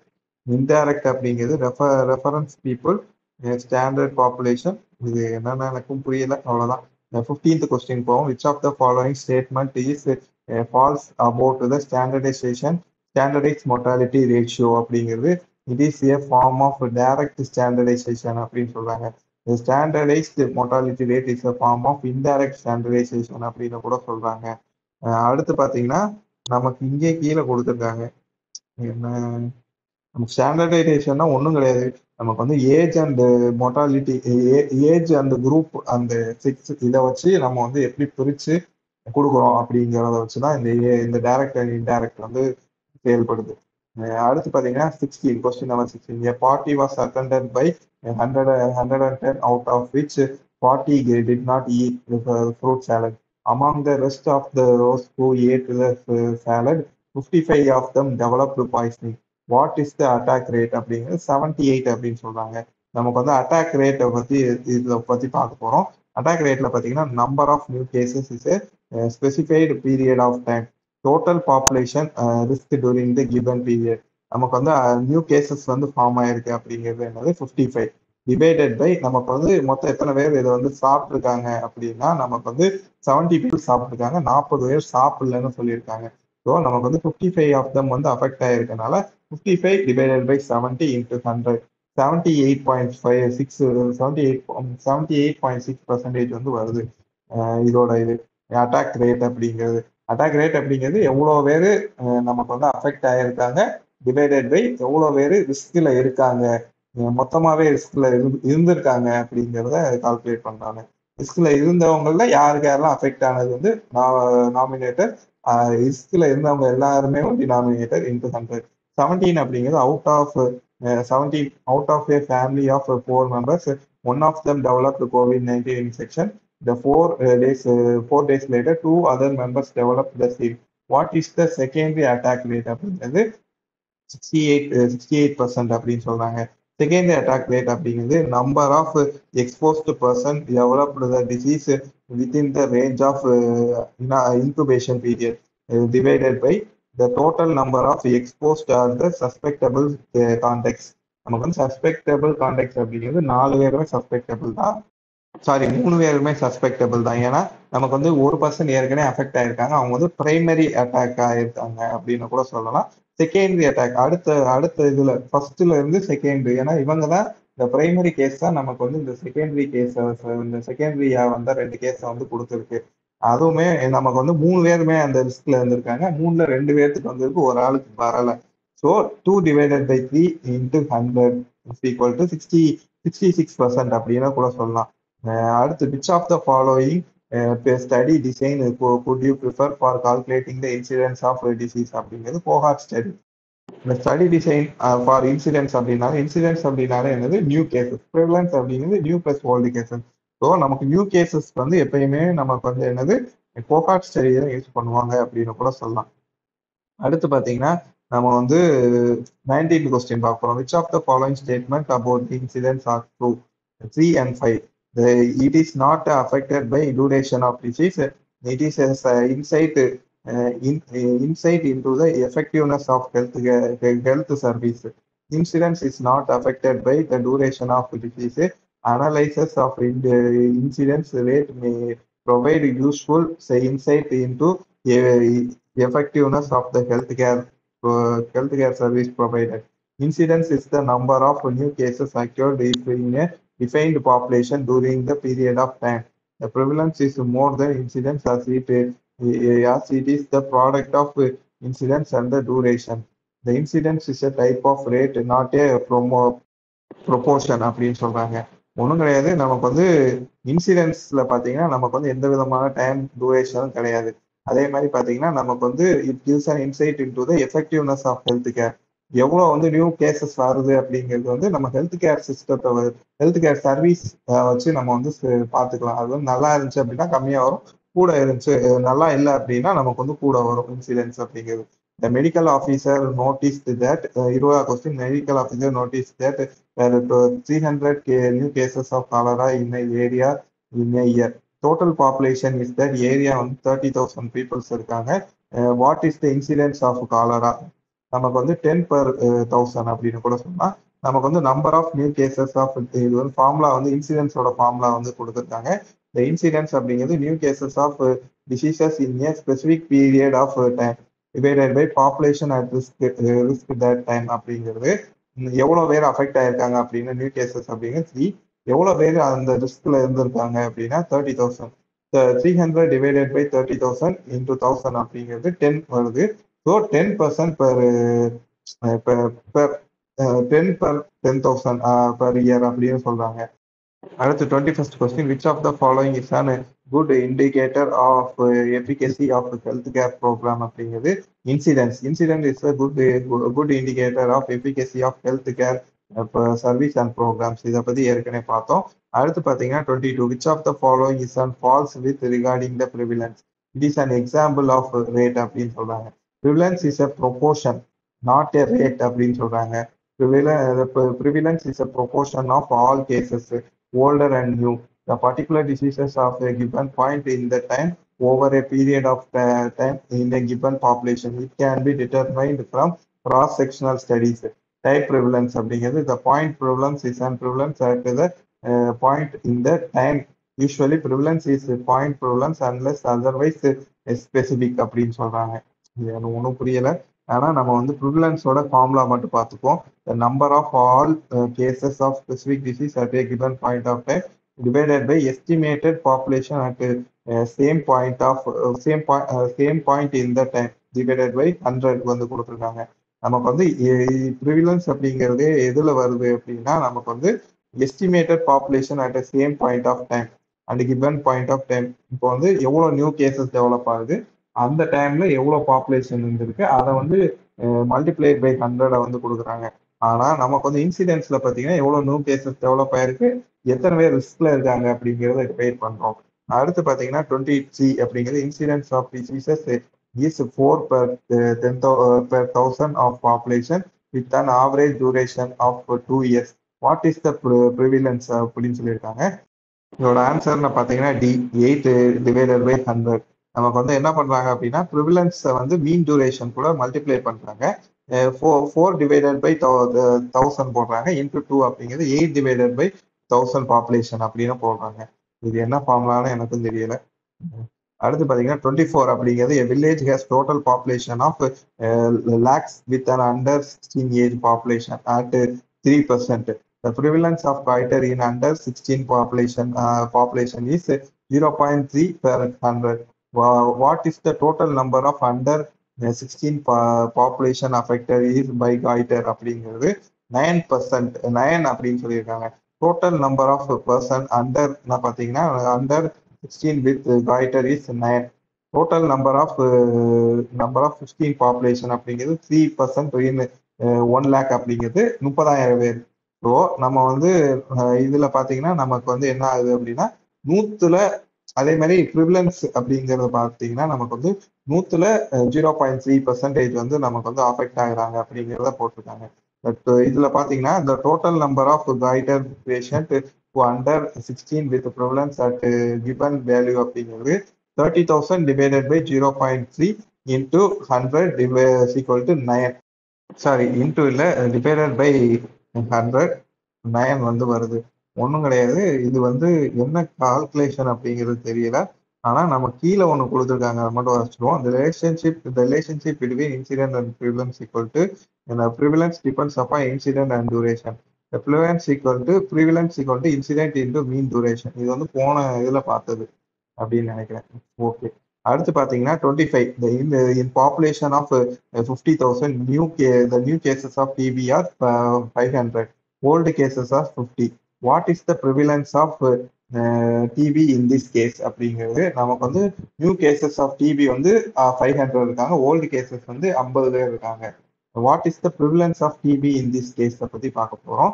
நமக்கு வந்து the prevalence is given by the ஃபார்முலான்னு பார்த்தீங்கன்னா நமக்கு வந்து number of all cases specified disease வந்து நமக்கு வந்து என்னது 550 வந்து மொத்தமா நம்ம வந்து கால்குலேட் பண்ணி வச்சுப்போம். நமக்கு வந்து எவ்வளவு பேர் அஃபெக்ட் ஆயிருக்கு பாப்புலேஷன் இருக்கு அப்படின்னா அந்த குறிப்பிட்ட டைம்ல பாத்தீங்கன்னா நமக்கு வந்து 5,000 பீப்புள்ஸ் வந்து பாப்புலேஷன் இருக்கு. இது வந்து இன்டூ 100 ஈக்குவல் டு 11% வந்து வருது. இதை மட்டும் நான் வச்சுக்கோங்க. நமக்கு வந்து ப்ரிவிலன்ஸ் வந்து இன்சிடென்ட்ஸ் கொடுத்து மீன் டியூரேஷன் கொடுத்து அப்படின்னா நம்ம வந்து ப்ரிவிலன்ஸுக்கு ஆனால் வேற ஃபார்முலா போடணும். அதே மாதிரி நமக்கு வந்து இதுல பாத்தீங்கன்னா நமக்கு வந்து டோட்டல் பாப்புலேஷனே கொடுத்துருக்கான். டோட்டல் பாப்புலேஷன் கொடுத்து டூரேஷன் கொடுக்கல அப்படின்னா இந்த ஃபார்முலா யூஸ் பண்ணணும்னு நினைக்கிறேன். அடுத்து பாத்தீங்கன்னா 26th கொஸ்டின் போறோம். இன்னும் village have a population of 5,000. A diagnostic test for the particular disease shown the following result. What is the prevalence of disease பத்தி பார்க்க போறோம். prevalence of disease பாத்தீங்கன்னா நமக்கு வந்து 30% அப்படின்னு சொல்லியிருக்காங்க. இதுல பாத்தீங்கன்னா நமக்கு வந்து டிசீஸ் எத்தனை பேருக்கு ப்ரெசென்ட் ஆயிருக்குன்னா 1500 பேருக்கு ப்ரெசென்ட் ஆயிருக்கு. அது வந்து டெஸ்ட் நெகட்டிவோ பாசிட்டிவோ, ஆனா டிசீஸ் ப்ரெசென்ட் வந்து 1500 பேர் ப்ரெசென்ட் ஆயிருக்கு. அதே மாதிரி டிசீஸ் ஆப்சன்ட் அப்படிங்கிறது 3500 பேர். மொத்த பாப்புலேஷன் நமக்கு வந்து 5000. ஸோ நமக்கு வந்து டிசீஸ் ப்ரெசென்ட் டிவைடட் பை நமக்கு வந்து total population. So 1500 divided by 5000 into 100 அப்படிங்கிறது 30% அப்படின்னு வந்துடும். அடுத்து பாத்தீங்கன்னா 27 the randomized control trial showed an effective treatment against an infectious disease. It was then incorporated by a health system. Which of the following is subsequently expected to be happen அப்படிங்கிறது prevalence decrease அப்படின்னு சொல்றாங்க. The new effective treatment for the infectious disease could be reduce the duration of disease, thereby reducing the prevalence. But the incidence remains the same as the infectious agents has not yet been eliminated by the environment அப்படின்னு சொல்றாங்க. New effective treatment வந்து என்ன பண்ணும் அப்படின்னா ப்ரிவிலன்ஸை தான் தடுக்குமே தவிர்த்து நமக்கு வந்து இன்சிடென்ட்ஸை வந்து தடுக்காது அப்படின்னு சொல்றாங்க. பழைய கேசஸை குணமாக்குறத தவிர்த்து புது கேசஸ் வந்து வராம தடுக்காது. அதுக்கு வந்து நம்ம வந்து எலிமினேஷன் பண்ணணும். எலிமினேஷனுக்கு நம்ம வந்து இம்யூனைசேஷன் ப்ரோக்ராம கையில எடுக்க வேண்டும். இதுதான் இது. 28 பார்க்க போறோம். There was an outbreak of hepatitis A infection in our town. The proper prevention strategy was enforced. What is the expected to happen at first to the number of cases of hepatitis A அப்படிங்கிறது decrease in incidence. In given scenario, the prevention of hepatitis A could be leads to decrease in incidence at first. The prevention of an acute diseases could prevent new cases, thus the decrease in incidence அப்படின்னு கூட சொல்லலாம். அடுத்து பாத்தீங்கன்னா நமக்கு வந்து ஆனா ப்ரிவிலன்ஸ் கம்மியாகணும் அப்படின்னா நம்ம வந்து டெஃபினேட்டிவ் ட்ரீட்மெண்ட் கொடுக்கணும். அடுத்து பாத்தீங்கன்னா 29 a new drug was proposed to a treatment of prostate cancer. It has been shown to prevent early death but not cure the cancer. What is expected to happen to this case of prostate cancer over the period of time? Decrease in prevalence, no change in incidence அப்படின்னு சொல்றாங்க. In the new drug that prevents the death, not yet does not cure the disease, will cause and increase the prevalence, but the incidence remains the same. Increase the prevalence அப்படிங்கிறது ஒன்றும் கிடையாது. சாக மாட்டாங்க, அவங்க வந்து நோய்வாய்ப்பட்டே இருப்பாங்க. ஆனால் இன்சிடென்ட்ஸும் அதே மாதிரி நியூ கேசஸ் வந்துகிட்டே தான் இருக்கும் அப்படின்னு சொல்றாங்க. இதுதான் இதோட இது. அடுத்து பார்த்தீங்கன்னா 30 The cross product ratio can arrived from case and control studies. நமக்கு வந்து கேஸ் அண்ட் கண்ட்ரோல் அப்படிங்கிறது என்னது, கேஸ் அப்படிங்கிறது அஃபெக்ட் ஆனவங்க, கண்ட்ரோல் அப்படிங்கிறது இது இல்லாம இருக்கிறவங்க. ஆனா ரெண்டுக்குமே நமக்கு வந்து ரிஸ்க் ஃபேக்டர் வந்து ப்ரெசென்ட் ஆயிருக்கும், அவ்வளவுதான். இதுதான் இது கான்செப்ட். அடுத்து பாத்தீங்கன்னா 31. A person want to study about a relationship between smoking and lung cancer. So he collected the data about a person deceased with lung cancer from the government hospital. A number of cigarette packed sold at the same time. Which type of study is this? அப்படிங்கிறது ecological. அப்படிங்கிறது a type of study that describes ecological as a unit of study is a population. The number of cigarette packets sold at the same time in the data of population. இது இந்த type அடுத்து இது வந்து ஒன்றும் கிடையாது, study designs எல்லாம் கீழே கொடுத்துருக்காங்க. இது வேணா படிச்சு பார்த்துக்கலாம், எல்லாம் நோட்ஸ்ல பார்த்து கூட தெரிஞ்சுக்கலாம். அடுத்து நம்ம பார்க்க போறது வந்து மாடல் நம்பர் 5. மாடல் நம்பர் 5ல first question, a researcher is planning to study etiology of certain painful idiopathic peripheral neuropathy. Which of the following study method shall he choose? அப்படிங்கிற descriptive study. The disease of unknown etiology or new disease can be studied with descriptive epidemiology அப்படின்னு சொல்றாங்க. நம்ம வந்து first descriptive analytical அப்படின்னு 2 விஷயம் நம்ம வந்து நோட்ஸ்ல பார்த்துருப்போம். டிஸ்கிரிப்டிவ் அப்படிங்கிறது நமக்கு வந்து the descriptive studies are used to describe the unknown etiology. Step 1 steps பார்த்தீங்கன்னா defining the population of to be studied, define the disease to be studied, describing the disease by the time, place and person, measurement of disease by cross sectional or the longitudinal study, comparing with known indices, formulation of etiology hypothesis. Uses அப்படிங்கிறது நம்ம வந்து clues of disease of etiology, background data for health planning, contributory for research or describing the disease, and provides data for magnitude of disease loading to community. நமக்கு வந்து descriptive அப்படிங்கிறது எல்லாமே நமக்கு வந்து case R case series, வேற வந்து இப்போ place time என்ன அதை பற்றி பார்க்கறதெல்லாம் டிஸ்கிரிப்டிவ். அனலைட்டிக்கல் அப்படிங்கிறது கோஹார்ட், கிராஸ் செக்ஷனல், இந்த மாதிரி விஷயங்கள் எல்லாமே அனலைட்டிக்கில் வந்துடும். அடுத்து பார்த்தீங்கன்னா நமக்கு வந்து இது அடுத்து வந்து இன்டர்வென்ஷனல் அண்ட் எக்ஸ்பெரிமெண்டல் ஸ்டடி அப்படிங்கிறது நமக்கு வந்து ஃபுல்லாகவும் ட்ரக்ஸ் பற்றி, RCT, field trials of vaccine, community trials, இது எல்லாமே நமக்கு வந்து எதில் வந்துடும், இன்டர்வென்ஷனல் அண்ட் எக்ஸ்பெரிமெண்டல் ஸ்டடீஸ்குள்ளே வந்துடும். அவ்வளோதான். அப்சர்வேஷனல் ஸ்டடீஸ்குள்ள என்ன வரும், descriptive study, analytical study. Interventional அப்படிங்கிறது இன்னொரு தனி கேட்டகரி. அடுத்து பார்த்தீங்கன்னா நம்ம பார்க்க ஒரு செகண்ட் கொஸ்டின் பார்ப்போம். செகண்ட் கொஸ்டின் வந்து the primarily observation made by the Burkitt in Africa eventually found in the Epstein-Barr virus in an etiological factor of Burkitt's lymphoma. What is this study an example of descriptive study அப்படின்னு சொல்றாங்க. This the given scenario is an example of descriptive study. Descriptive studies are used to be describe the disease of unknown etiology. These diseases can also lead to discovery of prions as the etiological agents of chronic degenerative neurological disorders in human அப்படின்னு சொல்றாங்க. நமக்கு வந்து நம்ம முன்னாடியே பார்த்துட்டோம், observational study, experimental study அப்படிங்கிறது. இங்க இந்த கொஸ்டின்ல என்ன சொல்லியிருக்காங்க அப்படின்னா, நமக்கு வந்து preliminary observation made in Burkitt's in African eventually found Epstein-Barr virus in an etiological factor of Burkitt's lymphoma. நமக்கு வந்து ஆக்சிடென்டலா ஃபவுண்ட் பண்ணியிருக்காங்க. ஸோ இது வந்து ஃபர்ஸ்ட் ஸ்டெப். ஸோ நமக்கு வந்து டிஸ்கிரிப்டிவ் ஸ்டடிக்குள்ள வரும் அப்படின்னு சொல்லலாம். அடுத்து பார்த்தீங்கன்னா third question, which of the followings are included in descriptive aetiology அப்படிங்கிறது டைம், பிளேஸ், பர்சன். இது டைம், பிளேஸ், பர்சன், இது 3 தான் கரெக்டான ஆன்சர். கண்ட்ரோல் கிடையாது, இன்டர்வென்ஷன் நமக்கு வந்து கிடையாது. கண்ட்ரோல் ஃபுல்லாவே நமக்கு எங்க போயிடும், நமக்கு வந்து அனலைட்டிக்கல்ஸ்ல போயிடும். இன்டர்வென்ஷன் அப்படிங்கிறது நமக்கு வந்து இன்டர்வென்ஷனல் ஸ்டடீஸ்குள்ள போயிடும் அப்படின்னு கூட சொல்லலாம். அடுத்து பார்த்தீங்கன்னா fourth question, which of the following best describing the term hypothesis, variable to be test அப்படின்னு சொல்றாங்க. etiological hypothesis is a supposition or the variable. It is arrived at the form of observation and need to be tested.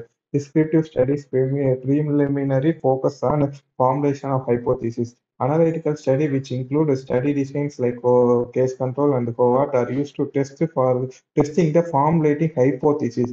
A hypothesis can be subsequently be rejected or accepted அப்படின்னு சொல்றாங்க. Variable to B tested hypothesis. Tested அது எப்படின்னா test தான் பண்ண போறாங்க அப்படின்னு தான் சொல்றாங்க. Fifth question. The National Institute of Allergy and Infectious Disease is planning to study the natural history of COVID-19. Which of the following study can be used? நமக்கு வந்து longitudinal study are used to study the natural history of disease. It is also used to identify the risk factors and to find the incidence rate. In longitudinal study, the observation are repeated in same population over a prolonged period of time by follow-up examinations.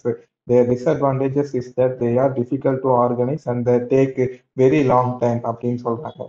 அதனால நமக்கு வந்து horizontal versus லாங்கிடியூட்னல்ல பார்த்தீங்கன்னா horizontal வந்து particular peoples particular டைம்ல மட்டும் தான் check பண்ணுவாங்க. அவ்வளவுதான் முடிஞ்சு போச்சு. ஆனா நமக்கு வந்து லாங்கிடியூட்னல் அப்படிங்கிறது போய்க்கொண்டே இருக்கும். நமக்கு வந்து ஒரு பர்டிகுலர் குரூப் ஆஃப் பீப்புள்ஸ்க்கு multiple times observation, multiple time intervention, multiple time interviews, இது மெஷர்மெண்ட்ஸ் இதெல்லாம் பண்ணுவாங்க. அதான் நேச்சுரல் ஆஃப் இது வந்து நேச்சுரல் ஹிஸ்டரியை வந்து தெரிஞ்சுக்கிறதுக்கு லாங்கிடியூட்னல் ஸ்டடி தான் தேவைப்படுது. அடுத்து பார்த்தீங்கன்னா question number 6. What are the prevalence studies also known as அப்படிங்கிறது கிராஸ் செக்ஷனல் ஸ்டடி அப்படின்னு சொல்றாங்க. Cross sectional study helps in obtaining the prevalence of disease. Hence, they are known as prevalence studies. Cross-sectional study is a type of observational study where the cross-section of people is examined once a time in one point in a time. It is more useful in studying chronic diseases than acute ones.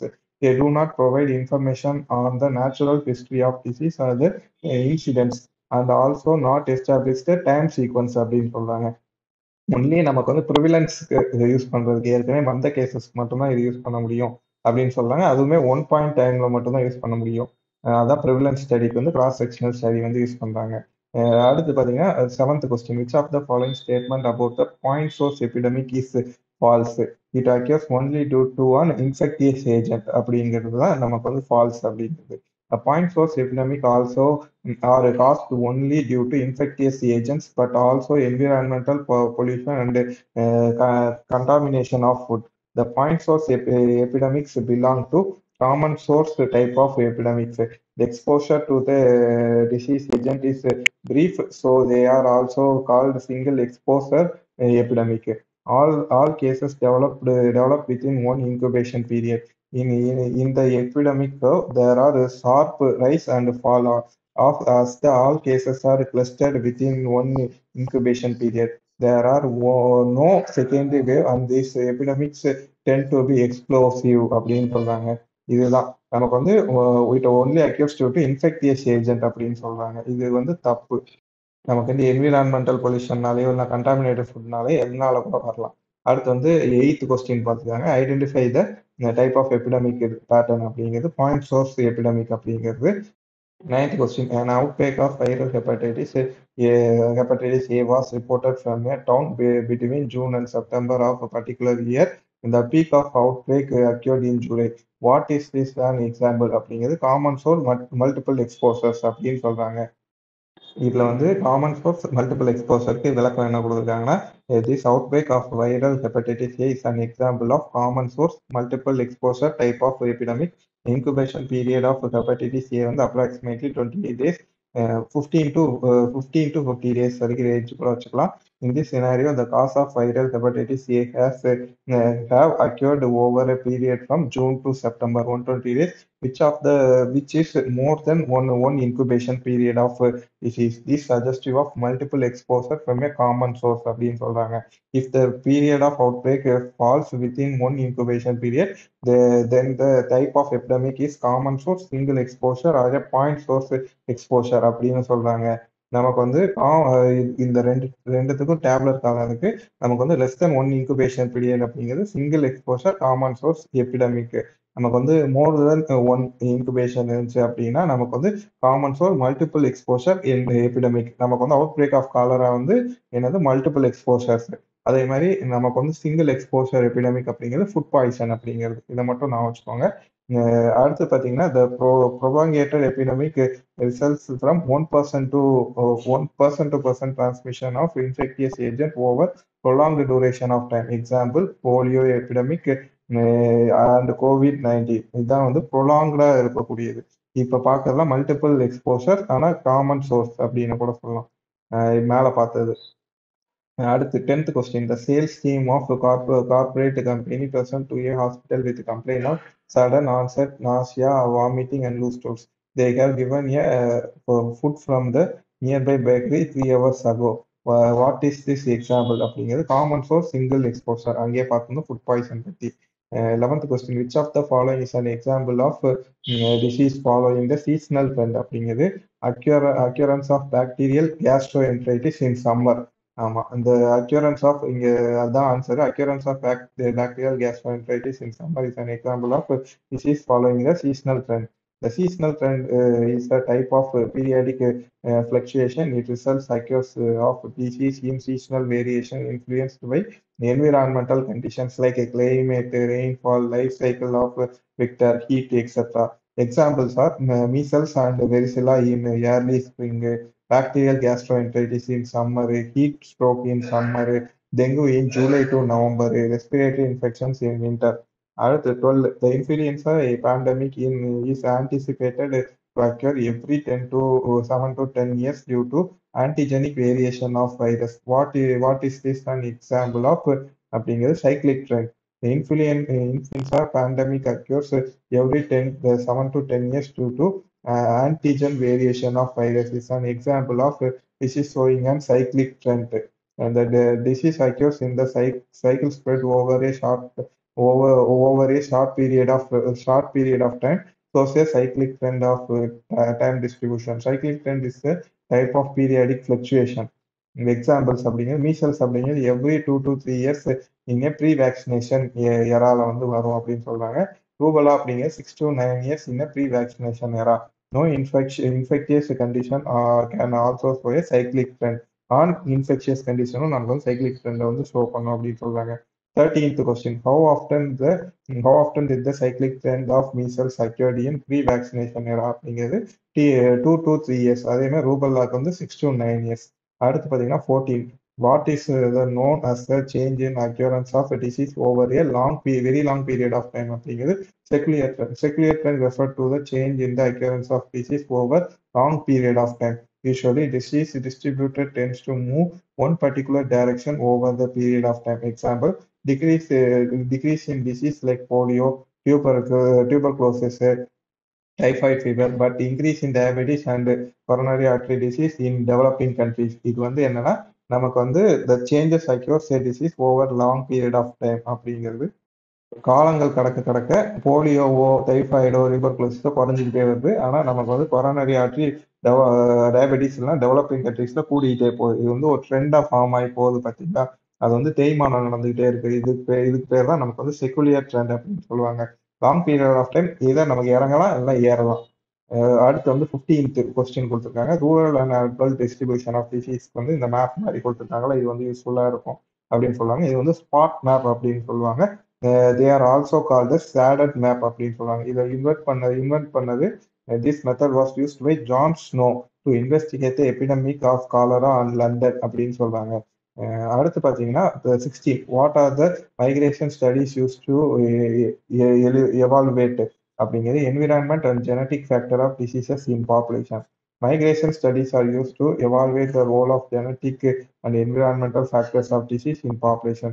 Two methods used are the comparing diseases and the death rate of migrants with kins who stays in home. The comparing diseases and death rate of migrants with local population of the host country. Limitation of these studies: non-randomization of this group. Environmental factors may act upon to certain age, not used for diseases with long incubation period. 17th question. What does the bimodality in a patient distribution refers to? Two separate peaks in age incidence curve of disease அப்படின்னு சொல்றாங்க. Bimodality refers to occurrence of two separate peaks in a age incidence curve of disease. Example, Hodgkin's lymphoma show a bimodality curve in peak. ஒன்று வந்து 15 to 20 years, இன்னொன்று வந்து 17 to 18 years. இந்த மாதிரி அந்த பேஷண்ட்டுக்கு வந்து டபுள் பீக்ஸ் இருக்கும் அப்படின்னு சொல்றாங்க. இதுதான் நமக்கு வந்து என்னது பைமோடாலிட்டி அப்படின்னு சொல்றாங்க. அடுத்து பார்த்தீங்கன்னா 6th மாடியூல் பார்க்க போறோம். அனலைட்டிக்கல் எபிடமாலஜி பத்தி பார்க்க போறோம். இதுல வந்து 33 MCQs வந்து இருக்குது. ஃபர்ஸ்ட் நம்ம பார்க்க போற கொஸ்டின் பார்த்தீங்கன்னா, you are conducting cohort study in a group of head load workers to identify risk of developing low back pain in future. This type of study falls under which of the following அப்படிங்கிறது which of the following non-experimental analytical studies.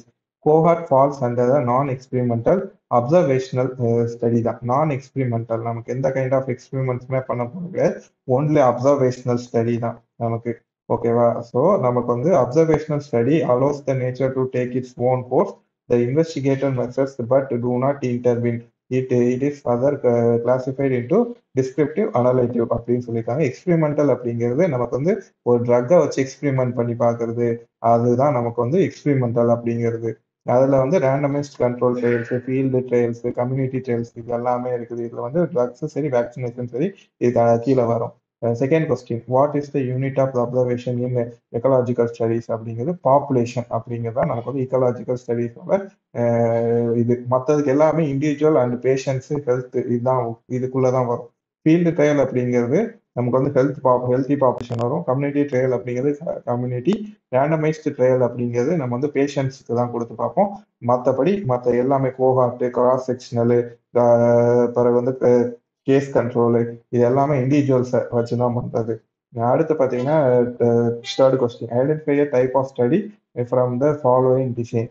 Population கொடுத்துருக்காங்க, ஒரு population குறிப்பிட்ட population, அதில் வந்து disease நான் disease அப்படிங்கிற போதே நமக்கு என்னது கேஸ் அண்ட் கண்ட்ரோல் வந்துருச்சு. இதில் வந்து எக்ஸ்போஸ்ட் அண்ட் நான் எக்ஸ்போஸ்ட் அப்படின்னு ரெண்டுலையுமே நமக்கு வந்து பிரிக்கிறாங்க. ஸோ இது வந்து கேஸ் அண்ட் கண்ட்ரோல் ஸ்டடி அப்படிங்கிறத கிளியராகவே சொல்லுது நமக்கு. அடுத்து பார்த்தீங்கன்னா நமக்கு வந்து கீழே வந்து இந்த steps of case and control studies வந்து கொடுக்குறாங்க. Selection of case and control, matching, measurement of exposure, analyse in form of exposure rate, risk ratio and odds ratio அப்படின்னு சொல்லியிருக்காங்க. The advantages of case and control study அப்படிங்கிறது easy to carry out, rapid and inexpensive, requires few objective, no risk of subject, used to investigate rare diseases, different etiological factors can be studied, in this factor can be identified, no attrition problem, minimal ethical problems அப்படின்னு சொல்றாங்க. Disadvantage அப்படிங்கிறது நமக்கு வந்து recall Paes வந்து இருக்கும் அப்படின்னு சொல்றாங்க. அதே மாதிரி selection of appropriate group of difficulty. அடுத்து பார்த்தீங்கன்னா incidents cannot be measured, do not distinguish between cause and the associated factors அப்படின்லாம் சொல்றாங்க. நமக்கு வந்து கேஸ் அண்ட் கண்ட்ரோல் வந்து இன்அடிக்குவேட்டா இருக்கிறதுக்கும் வாய்ப்பு இருக்கு சில கேசஸ்ல அப்படின்னு சொல்றாங்க. இவ்வளவுதான் நமக்கு வந்து கேஸ் அண்ட் கண்ட்ரோல் அப்படிங்கிறது.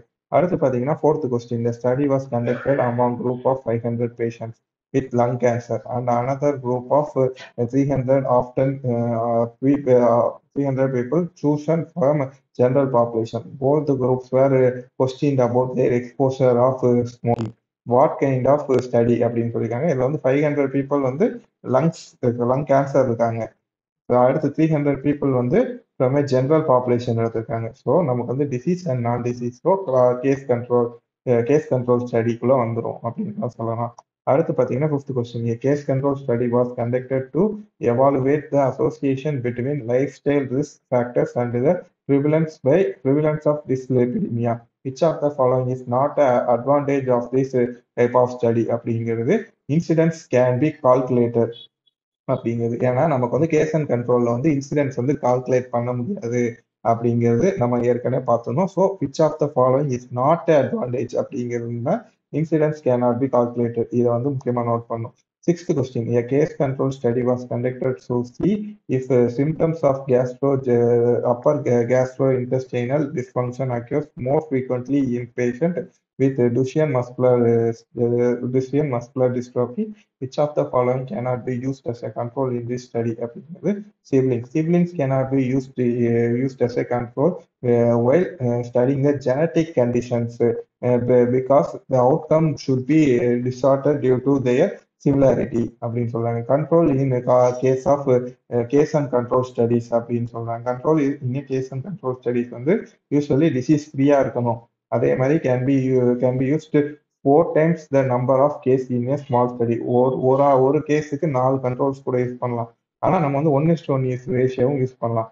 அதே மாதிரி சோர்ஸ் வந்து ஜென்ரல் பாப்புலேஷன், ஹாஸ்பிட்டல், ரிலேட்டிவ்ஸ், முக்கியமாக ஸ்பௌஸ் அண்ட் சிப்ளிங்ஸ் வந்து யூஸ் பண்ணக்கூடாது. அது நெய்பர்ஸ் யூஸ் பண்ணலாம், கொலீக்ஸ் யூஸ் பண்ணலாம். அப்படின்னு சொல்றாங்க. although the simply cannot be used as a control of the study and the genetic condition. ஆனா நமக்கு வந்து இங்க கொடுத்துருக்காங்கல்ல, general population, hospital, relatives like spouse and siblings வந்து ஜெனட்டிக் கண்டிஷன் தவிர்த்து மற்ற எல்லா கண்டிஷன்லயும் யூஸ் பண்ணலாம் அப்படின்னு சொல்றாங்க. Seventh, which of the following is not cause of bias in case and control அப்படிங்கிறது ஹேத்ரான். ஹேத்ரான் அப்படிங்கிறது பிஹேவியரல் சேஞ்சஸ்க்கு பேர் தான் நம்ம வந்து ஹேத்ரான் அப்படின்னு சொல்லுவாங்க. இது வந்து நம்ம கோஹார்ட்டுக்கு தான் யூஸ் பண்ணோம். இதுக்கு வந்து நமக்கு வந்து இது மாதிரி கிடையாது. நமக்கு வந்து கன்ஃபவுண்டிங் இருக்கு, ரீகால் இருக்கு, செலக்ஷன் இருக்கு, பெர்கன்சன்ஸ் பயஸ் இருக்கு, இன்டர்வியூ பயஸ் இருக்கு. ஃபர்ஸ்ட் வந்து அப்சர்வர் பயஸ் அப்படிங்கிறது என்னங்கிறது பார்ப்போம். நம்ம வந்து ஒவ்வொன்றா இதில் இருக்க பயஸ் எல்லாத்தையும் பார்த்துப்போம். Types of epidemiological bias in epidemiological studies அப்படிங்கிறது அப்சர்வர் அப்படிங்கிறது differential ability of observer, subjective bias observer bias, interview bias அப்படிங்கிறது leading questions to the objective கேட்குறவங்க வந்து ப்ராசஸ் இந்த தரோலி தென் த கண்ட்ரோல்ஸ் அப்படின்னு சொல்றாங்க. Interview asking leading questions to the subject or the interviewing cases to then the controls. Memory or recall bias அப்படிங்கிறது நமக்கு recall பயஸ்ங்கிறது ஈஸியா தெரியும். சர்வைலன்ஸ் பயஸ் அப்படிங்கிறது active surveillance leads to increase chance of identifying the activity events. Reporting notification bias அப்படிங்கிறது this is associated with stigma or the reported less அப்படின்னு சொல்றான். அடுத்து வந்து பிரிக்கன்சன் பயஸ் அப்படிங்கிறது hospital based cases control studies occur due to different hospital admission rate. இப்போ வந்து ஒரு மகப்பேறு மருத்துவமனையில போய் கேன்சருக்கான இது பார்த்தோம் அப்படின்னா நமக்கு வந்து அது வந்து முட்டாள்தனம். ஸோ அது வந்து பிரிக்கன்சன் பயஸ்ல வந்து வரும். இதுக்கு வந்து நம்ம வந்து சொல்யூஷன் என்னன்னா ரேண்டமைசேஷன் அண்ட் மேட்சிங் தான் இதுக்கெல்லாம். செலெக்ஷன் பேஸுக்கும் நமக்கு என்னது ரேண்டம் அலோகேஷன், நான் ரேண்டம் அலோகேஷன் ஆஃப் த சப்ஜெக்ட்னால தான் வரக்கூடியது. ஸோ அதுக்குமே நம்ம ரேண்டமைசேஷன் மேட்சிங் இதெல்லாம் பண்ணணும். ஹேத்ரான் அப்படிங்கிறது ஆட்டிடியூட் சேஞ்ச் அது கொடுக்கறதுனால. ஆனால் நம்ம வந்து யூஸ் பிளாசிபோ குரூப் அப்படின்னு சொல்றாங்க. ஹேத்ரான் பேஸ் வந்துச்சு அப்படின்னா. கன்ஃபவுண்டிங் பேஸ் அப்படிங்கிறது risk factor related to both exposure and outcome. இதில் பார்த்தீங்கன்னா matching, cross over studies, randomisation and stratifying. ஏன்னா கன்ஃபவுண்டிங் பயஸ் அப்படிங்கிறது ரெண்டு ஃபேக்டர், எந்த ஃபேக்டராக இருக்கலாம், ஸ்மோக்கிங் இருக்கலாம், ஆல்கஹால் இருக்கலாம், இந்த மாதிரி. அட்ரிபியூஷன் பயஸ் அப்படிங்கிறது இந்த participant lost of follow up அப்படிங்கிறது attribution have a different prognosis than those to complete the study. அடுத்து வந்து பைகோமேலியன் ஸ்டடி அப்படிங்கிற researcher high expectation in the efficiency of the treatment changes the outcome of the treatment. இதுக்கு நம்ம blinding வந்து பண்ணணும். என்ன நடக்கு அப்படிங்கிறது ரிசர்ச்சருக்கு தெரியக்கூடாது. நிஹாம்ஸ் ப்ரிவிலன்ஸ் இன்சிடென்ட்ஸ் பயஸ் அப்படிங்கிறது selective surveillance in prevalent cases usually in a fatal disease. Very sick patients are automatically excluded because of their early death அப்படின்னு சொல்றாங்க. அடுத்து நம்ம பார்க்க போகிறது 8th question. Which of the following is not true about random errors அப்படிங்கிறது it can cause bias அப்படிங்கிறது. இந்த random errors arises when a value of sample measurement diverge due to chance alone. From that the true population value they can be never be completely eliminated அப்படின்னு சொல்றாங்க. பயஸ் அப்படிங்கிறது இன்னொரு வாட்டி மட்டும் இந்த friction Paes மட்டும் பார்த்துக்கிறேன். இது வந்து ஹாஸ்பிட்டல் பேஸ்டு. ஹேத்ரான் அப்படிங்கிறது நமக்கு வந்து ஆட்டிடியூட் சேஞ்சு. கன்ஃபவுண்டிங் அப்படிங்கிறது நமக்கு வந்து ஃபேக்டர்ஸ், மல்டிபிள் ஃபேக்டர்ஸ் இருக்கனால நமக்கு வந்து வேரியஸ் இதாக மாறும். ரெண்டு ஃபேக்டர்ஸ் இருக்கலாம் அப்படிங்கிறது. அடுத்து பார்த்தீங்கன்னா அட்ரிபியூட்டிவ் பயஸ் அப்படிங்கிற லாஸ்ட் ஆஃப் ஃபாலோ அப். இது எல்லாத்தையும் நான் வச்சுக்கணும். அடுத்து வந்து 9th, which of the following factor is a study while the Berkson bias அப்படிங்கிறது different rate of hospital admission of different disease.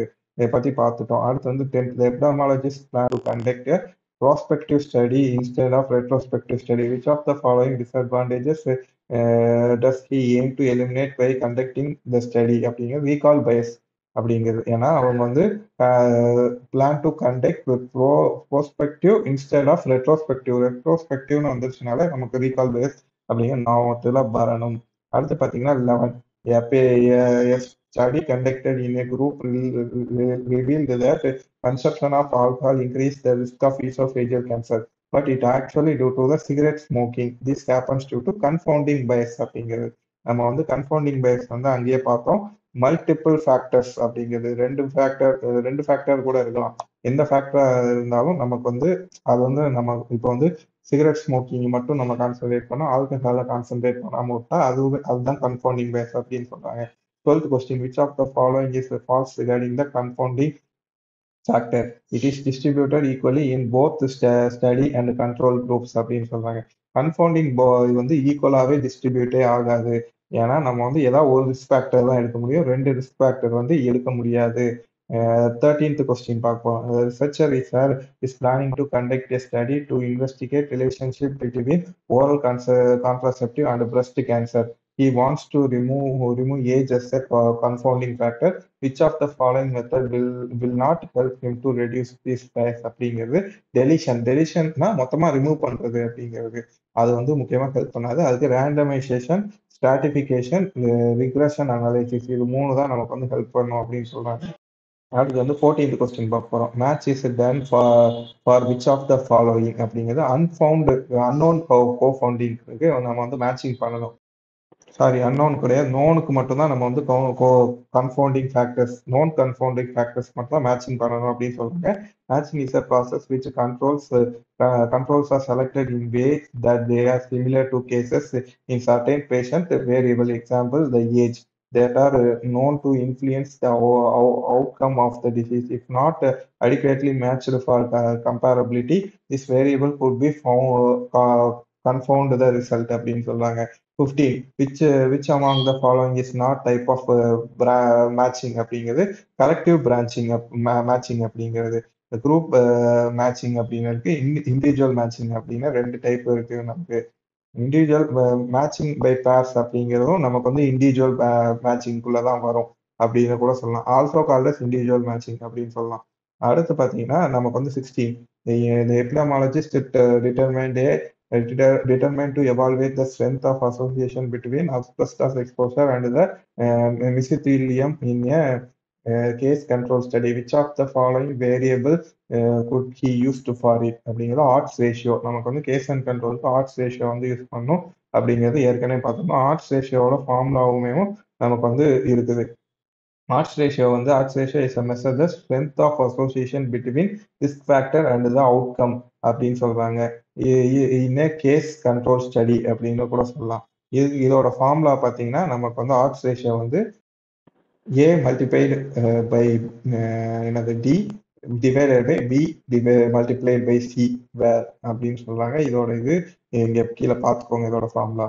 அடுத்து வந்து 17, which of the following statement is false about odds ratio? இந்த ORS equal to indicates the positive association அப்படின்னு சொல்றாங்க. நமக்கு வந்து odds ratio வந்து 1 இருந்துச்சுன்னா இண்டிகேட்ஸ் பாசிட்டிவ் அசோசியேஷன் கிடையவே கிடையாது. நமக்கு வந்து எப்போ வந்து மோர் தென் 1 இருந்துச்சுன்னா பாசிட்டிவ் அசோசியேஷன், நமக்கு வந்து ஈக்குவல் டு 1 அப்படிங்கன்னா நோ அசோசியேஷன், லெஸ் தென் 1 அப்படிங்கிறது பாசிபிளி ப்ரொடக்டிவ் அப்படின்னு கூட சொல்லலாம். 18th, a case control study was done among 500 lung cancer patients and 400 controls. The study group had 400 and 50 smokers respectively. Calculate the odds ratio அப்படிங்கிறது வந்து ABCD இது எல்லாத்தையுமே நம்ம பண்ணணும். among 500 lung cancer patient and 400 control அப்படின்னாலேயும் நமக்கு என்னது disease உள்ளவங்க இல்லாதவங்க அப்படிங்கிறத ரெண்டாவது நம்ம வந்து பிரிச்சுக்கலாம். இப்போ பார்த்தீங்கன்னா நமக்கு வந்து 500 லங் கேன்சர் பேஷண்ட்ல 400 பேர் வந்து ஸ்மோக் பண்ணியிருக்காங்க, 100 பேர் வந்து ஸ்மோக் பண்ணலை. அதே மாதிரி நமக்கு பார்த்தீங்கன்னா இந்த கண்ட்ரோல்ஸ்ல இருக்கக்கூடிய 400 பேர்ல நமக்கு வந்து கிட்டத்தட்ட 350 பேர் வந்து எக்ஸ்போஷர் ஆகலை, ஸ்மோக்கிங்க்கு வந்து எக்ஸ்போஷர் ஆகலை. ஆனால் 50 பேர் வந்து ஸ்மோக்கிங்க்கு வந்து எக்ஸ்போஷர் ஆகியிருக்காங்க அப்படிங்கிறது சொல்றாங்க. இதுல பார்த்தீங்கன்னா நம்ம வந்து ஆட்ஸ் ரேஷியோ வந்து எப்படி கால்குலேட் பண்றது? A multiplied by D. So நமக்கு வந்து 400 மல்டிப்ளைட் பை 350, அதே மாதிரி டிவைடட் பை 50 டிவைடட் பை 100 நமக்கு வந்து எப்படி வரும்னா 7 × 4 × 7 28 வரும் இதோட ரேஷியோ, இதோட ஆன்சர். இதை மட்டும் முக்கியமாக வச்சுக்கணும். A research scholar is preparing to do a prospective cohort study in an hospital to evaluate the association of H. pylori with inflammatory bowel disease. Which of the following measure must she take before starting the study அப்படின்னு சொல்றாங்க. Include all patients diagnosis with the inflammatory bowel disease அப்படின்னு சொல்றாங்க. All patients diagnosed with inflammatory bowel disease must be excluded for prospective cohort study. As the study progress from the cause of effect, the study begins before the disease under the study has occurred. நமக்கு என்னன்னா prospective studiesல எப்பயுமே risk factor ப்ரெசென்ட்டா இருக்கணும். அவங்க வந்து progress ஆகி disease develop ஆகணும். ஏற்கனவே disease develop ஆனவங்களுக்கு நம்ம வந்து பண்ணக்கூடாது. ஒன்லி அந்த சிம்டம் வச்சுட்டு வர்றவங்க கன்ஃபார்ம் ஆகாதவங்கள தான் நம்ம வந்து ஃபாலோ பண்ணணும் ப்ரோஸ்பெக்டிவ்ல. 20th question. Which of the following is not true about cohort study? It always a prospective study design அப்படின்னு சொல்றாங்க. நமக்கு வந்து although the cohort study is called as prospective study, there are subtypes of cohort study that do not follow the prospective study design like historical cohorts, like historical or retrospective cohort study அப்படின்னு சொல்றாங்க. நமக்கு வந்து cohort study வந்து ரெட்ரோஸ்பெக்டிவ்லையும் இருக்கு, மிக்சடுலையும் இருக்குது.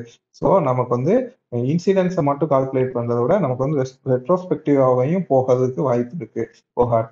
ஆனா நம்ம வந்து என்ன பண்ணுவோம் அப்படின்னா ரெட்ரோஸ்பெக்டிவா நமக்கு வந்து என்ன ஃபேக்டர் இருக்கோ அதை நோக்கியே போய் அவங்களுக்கு வந்து டிசீஸ் இருக்கா அப்படிங்கிறத கண்டுபிடிக்கலாம்.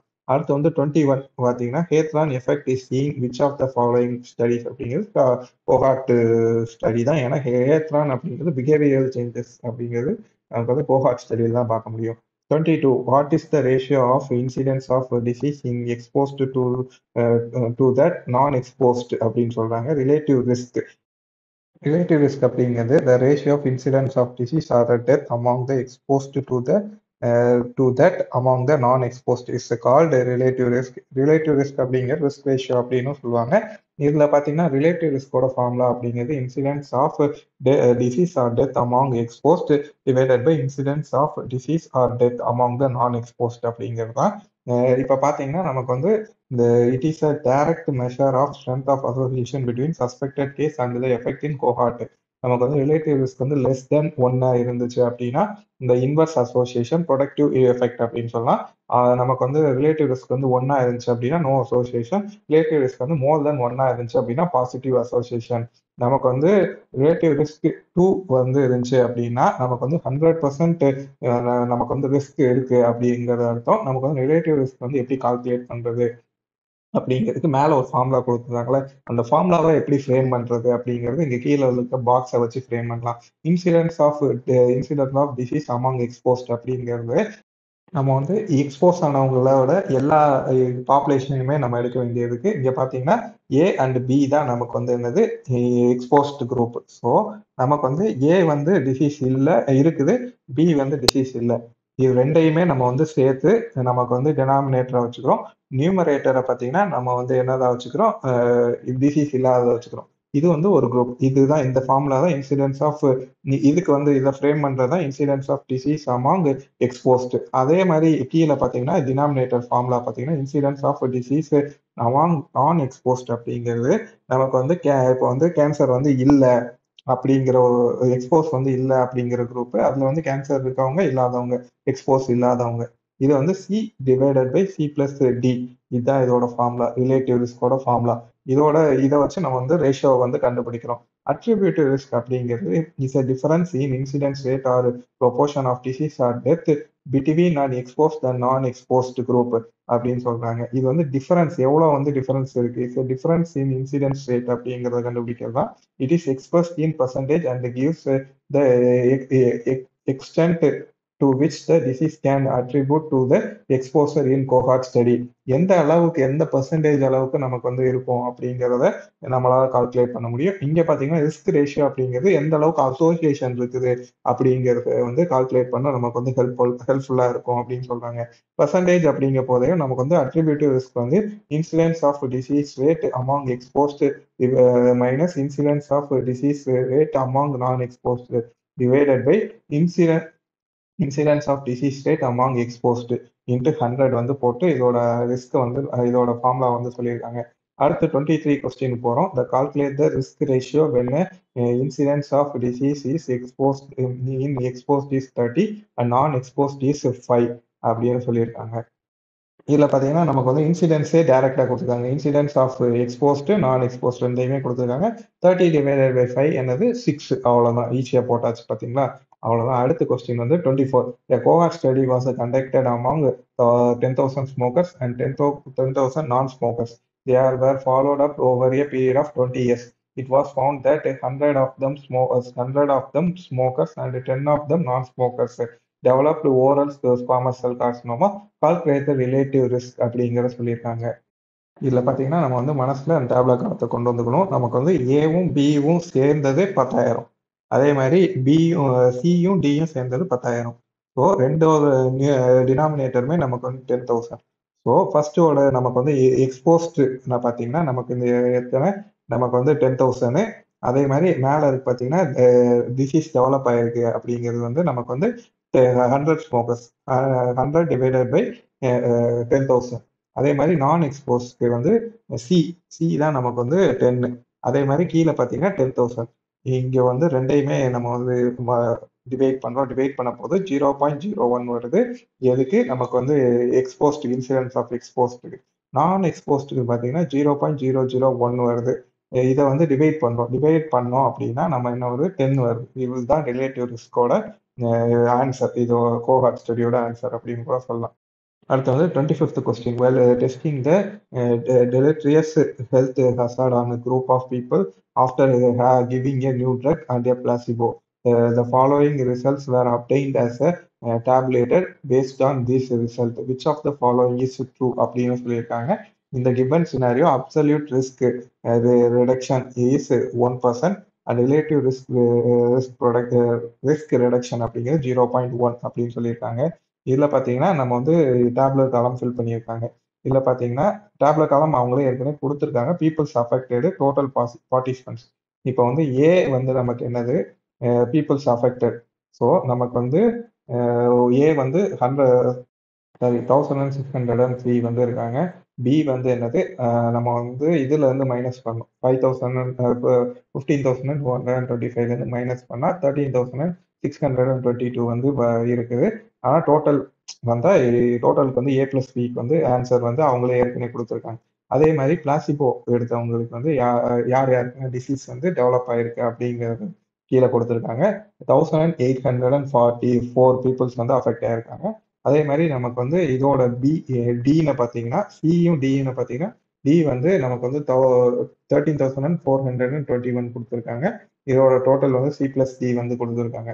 இதை வச்சு நம்ம வந்து கால்குலேட் பண்ணி பார்த்தோம் அப்படின்னா நீங்களே ஒரு வாட்டி பார்த்துக்கோங்க. நமக்கு வந்து இதுக்கு வந்து அப்சல்யூட் ரிஸ்க் ரிடக்ஷன் வந்து 1% அண்ட் ரிலேட்டிவ் ரிஸ்க் ரிடக்ஷன் அப்படிங்கிறது 0.1 வந்து இருக்குது அப்படின்னு சொல்றாங்க. The difference between the incidence of disease among the exposed and the incidence among the non-exposed given by the which of the following வேரியபிளி அப்படின்னு சொல்றாங்க. டிஃபரன்ஸ் அப்படின்னு வந்துட்டாலே நமக்கு என்னது அட்ரிபியூட்டிவ் ரிஸ்க் அப்படிங்கிறத நான் வச்சுக்கணும். நமக்கு வந்து என்னது நமக்கு வந்து ரேஷியோ அப்படின்னு வந்தா என்னது ரிலேட்டிவ் ரிஸ்க். அட்ரிபியூட்டிவ் ரிஸ்க் அப்படின்னு வந்துருச்சு அப்படின்னா நமக்கு வந்து டிஃபரன்ஸ் அப்படிங்கிறது தான் வந்துடும். அடுத்து வந்து 27th. A study conducted among smokers shows 80% of the cases of lung cancer are due to cigarette smoking. Which of the following variable indicates this அப்படிங்கிறது அட்ரிபியூட்டிவ் ரிஸ்க் அப்படின்னு சொல்றாங்க. இங்க பாத்தீங்கன்னா நமக்கு வந்து பர்சன்டேஜ் கொடுத்துருக்காங்க. 80% ஆஃப் கேசஸ் வந்து lung cancer due to cigarette அப்படின்னால நம்ம பர்சன்டேஜ் வந்து கொடுத்ததுனால நமக்கு வந்து அட்ரிபியூட்டிவ் ரிஸ்க் அப்படிங்கிறத நம்ம மனசுல வச்சுக்கணும். இது ரேஷியோ அப்படின்னு கொடுத்திருந்தா நம்ம என்ன வரணும் ரிலேட்டிவ் ரிஸ்க் வரணும். 28. A study found that incidence of bladder cancer is 5 times higher in smokers than in non-smokers. Calculate the attributive risk அப்படின்னு சொல்றாங்க. இல்லை ஆப்ஷன்லேயே நமக்கு வந்து பர்சன்டேஜ் கொடுத்துட்டாங்க. ஸோ நம்ம வந்து அட்ரிபியூட்டிவ் ரிஸ்க் படி தான் கால்குலேட் பண்ணோம். இப்போ வந்து incidence of disease rate among exposed minus disease of non exposed divided by exposed into 100. இதை தான் நம்ம வந்து இப்போ பண்ண போகிறோம். நமக்கு வந்து இங்கே கீழே கொடுத்துருக்காங்க பார்த்தீங்களா 5x - x divided by 5x into 100 அப்படின்னு சொல்லியிருக்காங்க. இதில் பார்த்தீங்கன்னா 5x 5xல ஒரு எக்ஸை மைனஸ் பண்ணிட்டா 4x இருக்கும். 4x டிவைடட் பை 5x அப்படிங்கிறது நமக்கு இருக்குது இப்போதைக்கு. இப்போ வந்து 100 வந்து 4 இன்ட்டு 100 வந்து 400 வந்துடும். நமக்கு வந்து 400 வந்து 5ஆ பிரித்தோம் அப்படின்னா நமக்கு வந்து என்னது 80% வந்துடும். ஸோ அடுத்த கொஸ்டின் பார்த்தீங்கன்னா 29th in population of 9,000 peoples 2,100 are alcoholic in 70 alcoholic and 23 are non-alcoholic develop cirrhosis. What is an attributive risk அப்படின்னு சொல்றாங்க. இப்போ வந்து டோட்டல் பாப்புலேஷன் அப்படிங்கிறது 9,000. அதில் வந்து 2,500 பேர் வந்து ஆல்கஹாலிக். அந்த ஆல்கஹாலிக்ல வந்து நமக்கு வந்து 70 ஆல்கஹாலிக் வந்து பேஷண்ட் வந்து சிரோசிஸ் வந்து டெவலப் ஆயிருக்காங்க. இந்த சிரோசிஸ் டெவலப் ஆனவங்க வந்து இந்த 2000 இப்போ வந்து 2100 பேர்ல இருந்து மைனஸ் பண்ணிக்கணும். 6900 பேஷண்ட்ல இருந்து நமக்கு வந்து அதுல இருந்து தான் வந்திருக்கு. 6900 அந்த பேஷண்ட்ஸ்ல இருந்து தான் நமக்கு வந்து வந்திருக்கு. அதுல வந்து 23 பேஷண்ட் வந்து அஃபெக்ட் ஆயிருக்காங்க நான் ஆல்கஹாலிக்ல. இப்போ பார்த்தீங்கன்னா நமக்கு வந்து எப்படி வந்து அட்ரிபியூட்டிவ் ரிஸ்க் வந்து கால்குலேட் பண்ணணும் அப்படிங்கிறது சொல்லியிருக்காங்க. இன்சிடென்ஸ் ஆஃப் நான் எக்ஸ்போஸ்டு வந்து ரெண்டையும் மைனஸ் பண்ணணும். அடுத்து வந்து எக்ஸ்போஸ்ட் வச்சு டிவைட் பண்ணி இன்ட்டு 100 போகணும். இப்போ வந்து 70 divided by 2100 minus 23 divided by 6900 அவ்வளோதான். இது வந்து டிவைடட் பை 70 பை 2100. இதை வந்து மொத்தமாக இது பண்ணி நம்ம வந்து 100ஆல் மல்டிப்ளை பண்ணுறோம். நமக்கு மொத்தம் 90 வருது. இதை வந்து நான் வார்த்தையில சொல்கிறத விட நீங்கள் பார்த்து தெரிஞ்சுக்கிறது இன்னும் லேஸு. ஆனால் நம்ம வந்து எப்பயுமே அந்த ஃப்ரேம் பாக்ஸ் போடுறது ABCD நம்ம அதை மட்டும் நம்ம வந்து ஒரு வேர்ட் சொல்லிடுவோம். ஏ அப்படிங்கிறது என்னது ஆல்கஹாலிக் எக்ஸ்போஸ்ட் இருக்குது, அதே மாதிரி அஃபெக்ட் ஆயிருக்காங்க அப்படிங்கிறது நமக்கு என்னது 70. எக்ஸ்போஸ் ஆகியும் நமக்கு வந்து அஃபெக்ட் ஆகாதவங்க எவ்வளோ, நமக்கு வந்து 2030 வந்து அஃபெக்ட் ஆகாமல் இருக்காங்க. இப்போ வந்து A70, பி வந்து 2030 அப்படிங்கிறது நான் வச்சுக்கோங்க. அடுத்து வந்து நமக்கு வந்து என்னது சி. சி அப்படிங்கிறது என்னது நான் எக்ஸ்போஸ்ட்ல பார்த்தீங்கன்னா நமக்கு வந்து 23 வந்து நான் எக்ஸ்போஸ்ட் ஆனால் டெவலப்டு இது கேன்சர் டெவலப் ஆயிருக்கு. அதே மாதிரி பார்த்தீங்கன்னா நமக்கு வந்து இதுலேயே பார்த்தீங்கன்னா நான் எக்ஸ்போஸ்டு பேஷண்ட்டு டிசீஸ் இல்லாதவங்க அப்படின்னா 6877. இது வந்து நமக்கு என்னது டி. இதை எல்லாத்தையும் நம்ம வந்து போட்டு exposed incidence of exposed minus incidence of non exposed divided by incidence of exposed இதெல்லாம் பண்ணணும். இது வந்து ரொம்ப லாங்காக போயிட்டு இருக்கு. 38th question which of the following is the numerator in formula for population attributive risk அப்படிங்கிறது incidence in total population minus incidence among the non exposed. இதுதான் நமக்கு வந்து total attributive population of attributive ரிஸ்கோட இதோட ஃபார்முலா. நமக்கு வந்து வெறும் அட்ரிபியூட்டிவ் risk அப்படின்னு கொடுத்தோம்னா இன்சிடென்ஸ் ஆஃப் எக்ஸ்போஸ்ட் அப்படிங்கிறது நியூமரேட்டர்ல இருக்கும், மைனஸ் இன்சிடென்ஸ் ஆஃப் நான் எக்ஸ்போஸ்ட்னு இருக்கும். ஆனால் பாப்புலேஷன் அட்ரிபியூட்டிவ் ரிஸ்க்ல பார்த்தீங்கன்னா நமக்கு வந்து incidence of disease in total population இது minus incidence of disease in non exposed divided by incidence of total population. இதுவுமே நமக்கு வந்து டினாமினேட்டர் நியூமரேட்டர்லையும் இது வந்து டோட்டல் பாப்புலேஷன் அப்படிங்கிற ஒரு வார்த்தையை வந்து நம்ம ஆட் பண்ணணும். அவ்வளோதான். அதுவும் ஒரு அட்ரிபியூட்டிவ் ரிஸ்க்கும் ஓரளவுக்கு மேட்சிங்காக தான் இருக்கும். 31 a study was done in Indian population to correlate the death due to myocardial infarction and dietary practice. What is this type of study known as அப்படிங்கிறது ஈக்கலாஜிக்கல் ஸ்டடி. நமக்கு வந்து பாப்புலேஷன் அப்படின்னு சொல்லிட்டாலே என்னது ஈக்கலாஜிக்கல் ஸ்டடி அப்படிங்கிறது நான் வந்துடணும். மற்றதெல்லாமே individual patient இந்த மாதிரி தான் வரும். கம்யூனிட்டி ட்ரையல்ஸ் அப்படிங்கிறது கம்யூனிட்டி வரும். அவ்வளோ இதை மட்டும் பார்த்துக்கணும். 32 அப்படிங்கிறது which among the following is the weakest study design to proven cause அப்படிங்கிறது எக்கலாஜிக்கல் ஸ்டடி அப்படிங்கிறது தான் ப்ரூவனு. ஏன்னா நமக்கு வந்து அந்த வார்த்தையை பார்ப்போம். Meta analysis, systemic review, RCT, அடுத்து வந்து ரெட்ரோஸ்பெக்டிவ் கோஹார்ட், அடுத்து கோஹார்ட் வந்து prospective or longitudinal, case control, cross sectional, ecological and case series, case report, அடுத்து வந்து அனிமல் ஸ்டடி. இந்த மாதிரி கீழே போயிட்டே இருக்கும். நமக்கு வந்து இப்போ மேலே கொடுத்துருக்க இந்த இதில் பார்ப்போம். இதில் பார்த்தீங்கன்னா நமக்கு வந்து மெட்டா கேஸ் கோஹார்ட் ஸ்டடி கொடுத்துருக்காங்க, கேஸ் கண்ட்ரோல் ஸ்டடி கொடுத்துருக்காங்க, ரேண்டமைஸ் கண்ட்ரோல் ட்ரையல். இதெல்லாமே இதுக்கு மேலே தான் இருக்குது. நம்ம கீழே பொறுத்த வரைக்கும் இதுக்கு மேலே இருக்கிறது என்ன அப்படின்னா நமக்கு வந்து கேஸ் சீரீஸும் இது கீழே எக்கலாஜி கீழே இருக்கிறது என்னன்னா கேஸ் சீரீஸும் கேஸ் ரிப்போர்ட்டும் மட்டும்தான் இருக்குது. நீங்கள் நோட்ஸை போய் பார்க்கறது இன்னும் கொஞ்சம் பெட்டர் அப்படின்னு கூட சொல்லலாம். அடுத்து பார்த்தீங்கன்னா நம்ம பார்க்க போகிறது வந்து 33 கொஸ்டின் பார்க்க போகிறோம். What kind of bias is implied by assigning group characteristics to people which they may not possess as a individual? Ecological fallacy அப்படின்னு சொல்லியிருக்காங்க.